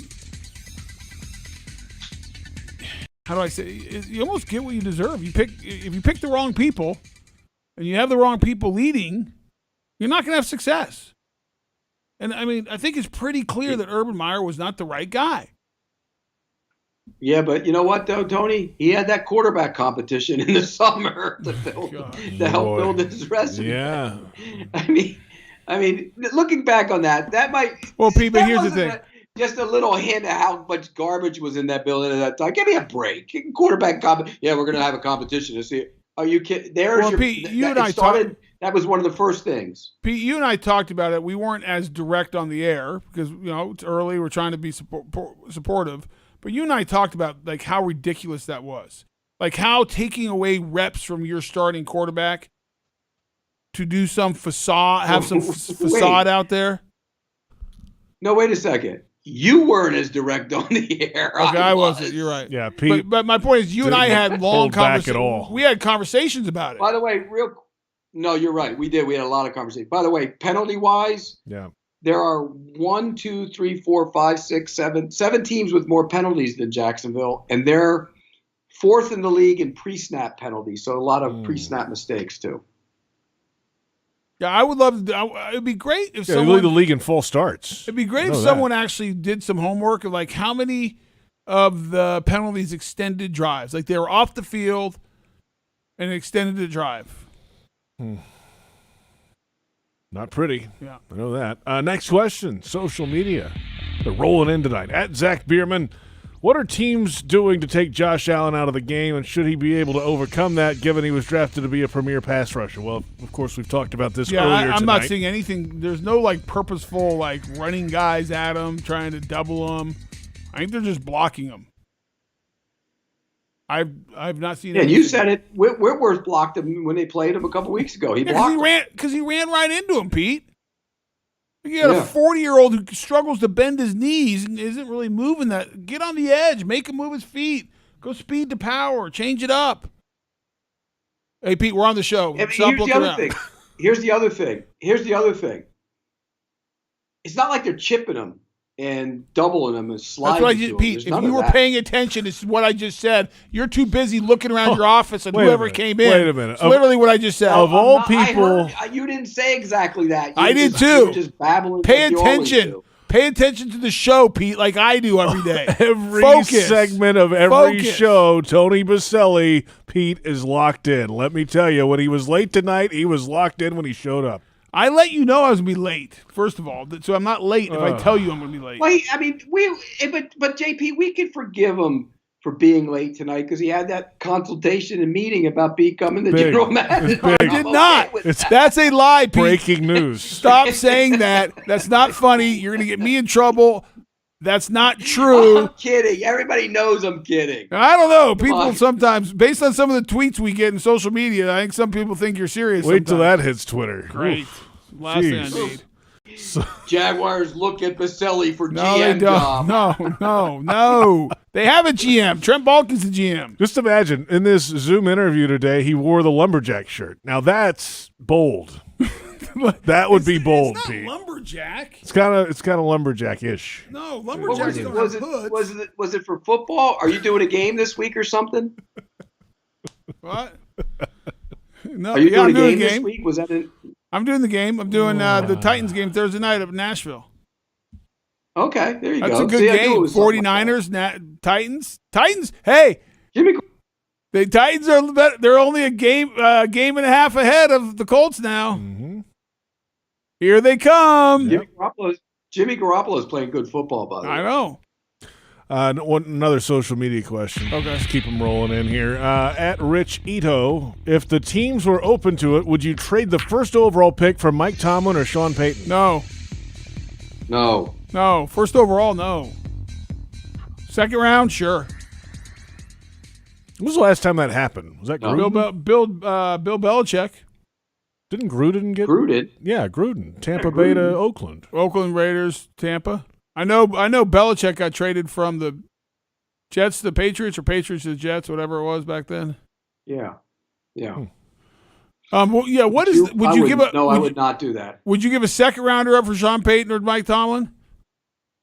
Yes, I would too. I would too. Yeah.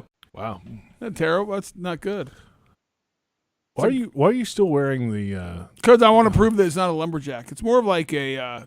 It's like a surfer. I'm at the beach in California. It's a little chilly. Just got out of the water. It's California. It's I was hanging Northern California. I was hanging 10 on my board. It's the biggest surfboard in the history of surfboards. Yeah, so then you got to keep warm. You're a little chilly. One more social media question. At Reno Hightower 21, Jags in the playoffs in 2024, over or under? 2024, we're in 2021. I say under. Under. They'll get a coach in there that knows what they're doing. They'll be under. 23, for sure. Maybe next year. Next year? I was the moron who thought they had a chance to be in the playoffs. Tony, hold up. He said next year. No, 23. I go 23. I thought they'd be in the playoffs. I thought they'd have a real shot to be in the playoffs in 22. They're not. There's no way. I say 23. Yeah, 23. Okay, that's under. And by the way, if Trevor Lawrence isn't the real deal, they won't be in the playoffs until 28. So get used to that if he's not. That'll do it for social media questions. Thanks, Pete. What Thanks a for way that. to bring us down. We'll come back in a moment. Fred Taylor, we're going to hear from him coming up. Is he joining the show? No. We had him on post-game yesterday with some comments about a certain somebody on this program. You taking shots at Pete? We'll find out. Oh, I hope so. And we'll go around the NFL in just a moment. You don't want to miss this. It's Jaguars Happy Hour on the Jaguars Digital Network.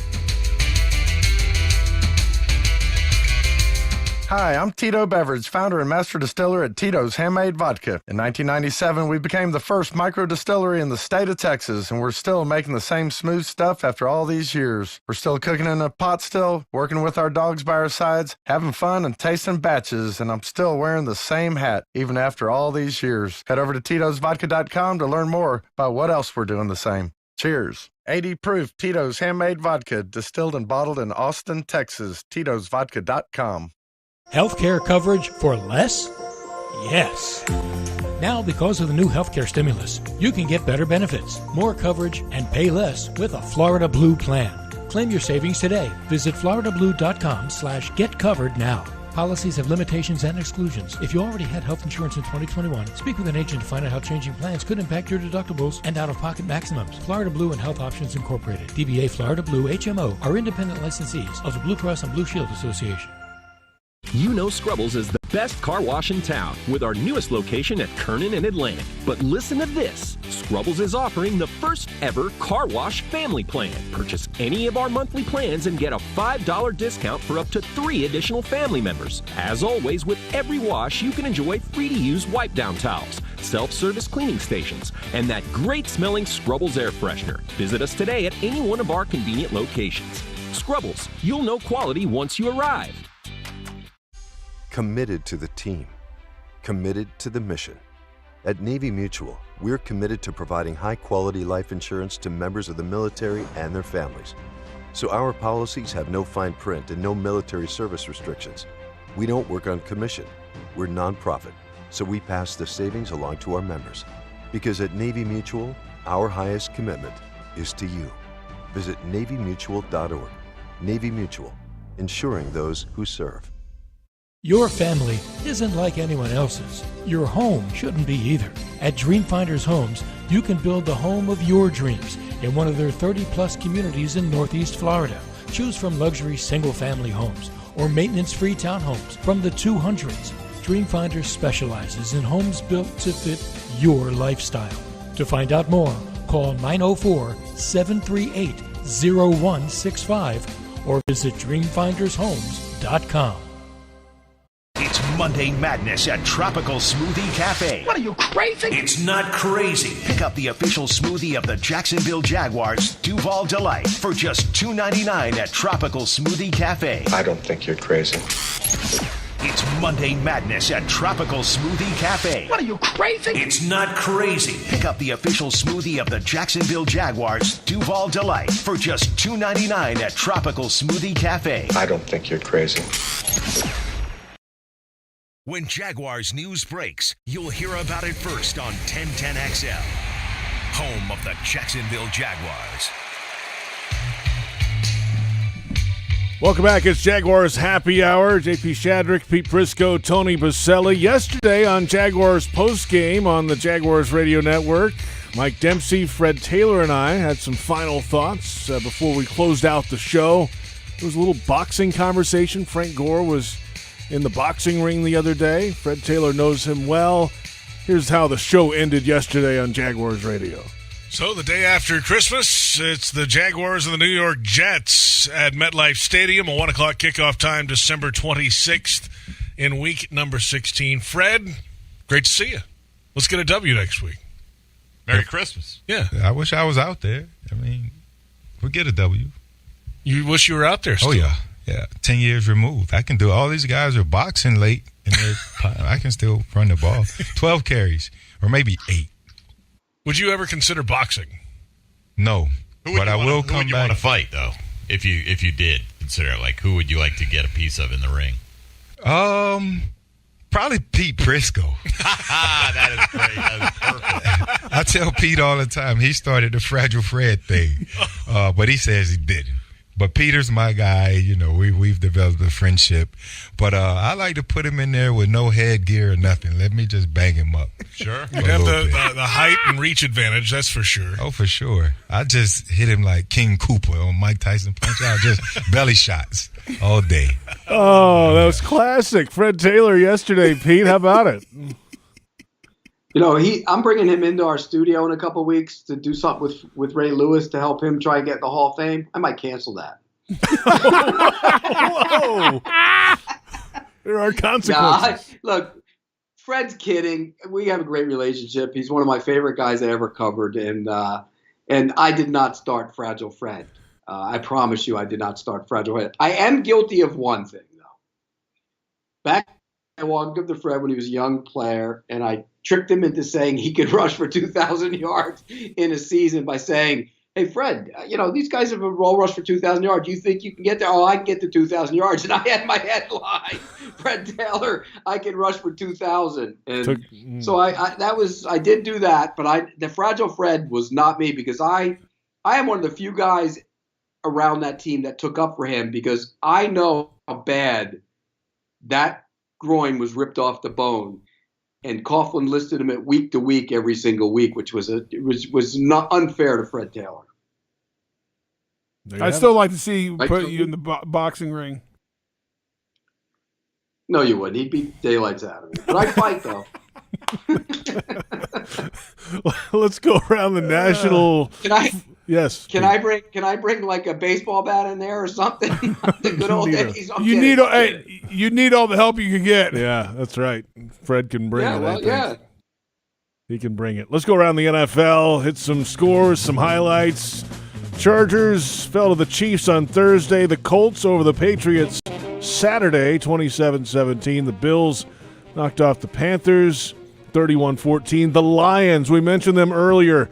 A fullback touchdown. Dan Miller with a call courtesy of WXYT-FM 97.1 The Ticket and the Detroit Lions Radio Network. Goff takes, turns, fakes the give, rolls right, throws, caught, Kabinda, end zone, touchdown Detroit Lions. Hard run fake, left, Goff rolled right, found his fullback, and the Lions have added to that lead. What a win for the Lions, Pete. The Jaguars lost, so they're number one in the draft order now. The Lions get their second win. Yeah, and you know what? That was a bad showing for Arizona. That's a bad loss. That can't happen. Quick thing, I wanted to ask Tony if he knew this. They showed Brunell on the sideline during the game, and he had a play sheet. Was he calling plays on Sunday? I don't think so. No, Dan Campbell calls plays. Yeah, I might have to go. You might have to ask Brunell. He's had a play sheet all year. Because he's he looked like he was engaged in. I'm telling you, maybe he was calling pass plays. I'll bet you anything you want, Pete. He was not calling plays. No, maybe he wasn't, but it looked like he was more involved than that. But hey, maybe that's what could be a good thing for Brunell. He can hire Kevin O'Connell to be the head coach and bring Brunell back to Jacksonville to be the offensive coordinator. Would you hire – here's a question for you, Pete. We didn't talk about this. Next head coach, does he need to have NFL head coaching experience for you to hire him? Nope. Would you favor a guy who had head coaching experience? Nope. I think Does he need to have been a play caller at some point? Nope. I think I would at this point. You know why? I think you need like somebody who's done it before. Like this place, like you need to get it back on track. And I'd worry about a young guy who's never done it before, Pete. I'd worry about. So you just narrowed it down to a guy like Josh McDaniels, because you just eliminated Byron Leftwich. You just eliminated Kellen Moore. You just eliminated Kevin O'Connell. You just eliminated Todd Bowles. Could be a possibility. Todd Bowles. You didn't listen to what I said. I'm not saying I eliminate anyone. I would lean towards like somebody who's not been a head coach before, like a Byron Leftwich, Kevin O'Connell, or Kellen Moore. They would have to blow my socks off for me not to go with a guy who had experience like a Todd Bowles or a Doug Peterson or a Josh McDaniel or Jim Caldwell or whoever's out there that has experience. Some more games around the NFL. Dolphins over the Jets, 31-24. Cowboys beat the Giants, 21-6. The Steelers over the Titans. The Steelers recovered a fumble. Bill Hillgrove on 102.5 WDVE and the Steelers Radio Network. He steps in with a one-back look and a slot right. Tight end right redeploys to the left side of the formation. Oh, he fumbled the snap. It's there. And a big pile up. And the Steelers say they have it. Who has the ball? The fumbled snap ends up in Steelers' hand. Yes, yes, yes. Fired up. Steelers win it. The Titans, they're getting a little shaky in the AFC South right now. We lost 4 and 5. I said it here first. Pete said there's no chance. Here come the Colts. 3 games left. 2 games back. Would it surprise you? Who do the Colts have this week? Stand by. You think you really think in 3 games they're going to blow that? Colts are at Arizona. They have the Texans left. Okay. Colts are at Arizona. Okay. Would it surprise you if the Colts beat the Arizona Cardinals, who are going the wrong way? No. Okay. Would it surprise you if the 49ers went in? Jaguars in week 3. Hold on. Who's week 6? Who's week 17 for the Colts? At home against the Raiders. The at Titans Cardinals, need to win 1, right? At Cardinals, home against the Raiders, at the Jaguars for the Colts. And the Titans have the Texans. The Titans have to win 1 game. That's right. No, they have to win 2. Sorry, if the Titans win 1 of the next 3 and the Colts win all 3, the Colts win the division. Because they're one. If the Titans win 1 and the Colts lose 1, they win the division. That's right. Titans are home against San Fran, home against Miami, and then at Houston. They're winning 2. They're done. Okay. We'll remember that. Moving ahead now to the Bengals at the Broncos. Tyler Boyd with a long touchdown. Dan Horde on Cincinnati's ESPN 1530 and the Bengals Radio Network. The Bengals don't huddle. They snap it to Burrow. Throws downfield for a wide open Boyd. Catches it to 30. Great jump cut. Back toward the middle of the field to the 10. The 5. Touchdown! Bengals! A 56-yard answer. Joe Burrow to Tyler Boyd. And the Bengals are back in front. About the Bengals, Pete? It's a good team. It's a good young team. And they got a big game this week with the Ravens. And remember, last time they played the Ravens, they dominated them, and the Ravens are banged up across the board, man. Their secondary is bad right now. So, look, the Bengals have a real shot to win that division. About that. A real chance. They were terrible last year. Good this year. 49ers over the Falcons, 31-13, and then the Packers held on against the Ravens. They went for 2-point try late. The Ravens did. It failed. The Packers win. Wayne Larrivee had the call on the Packers Radio Network.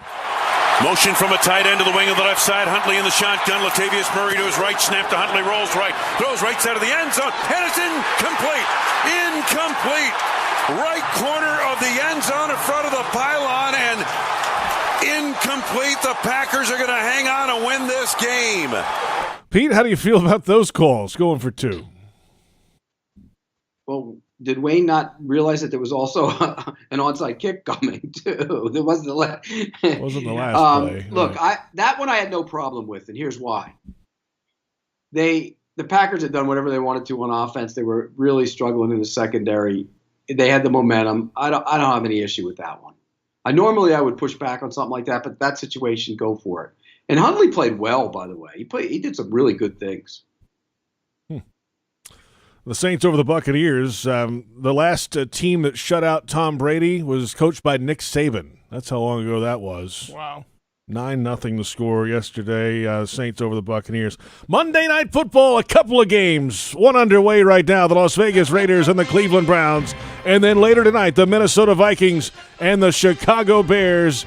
Who you got tonight in a doubleheader, guys? That was terrible, by the way. I know, yeah. That was the worst one I've ever had. It was almost as bad as your jacket. Well, because he was, you know why? Because there were 2 games and he was kind of discombobulated a little bit.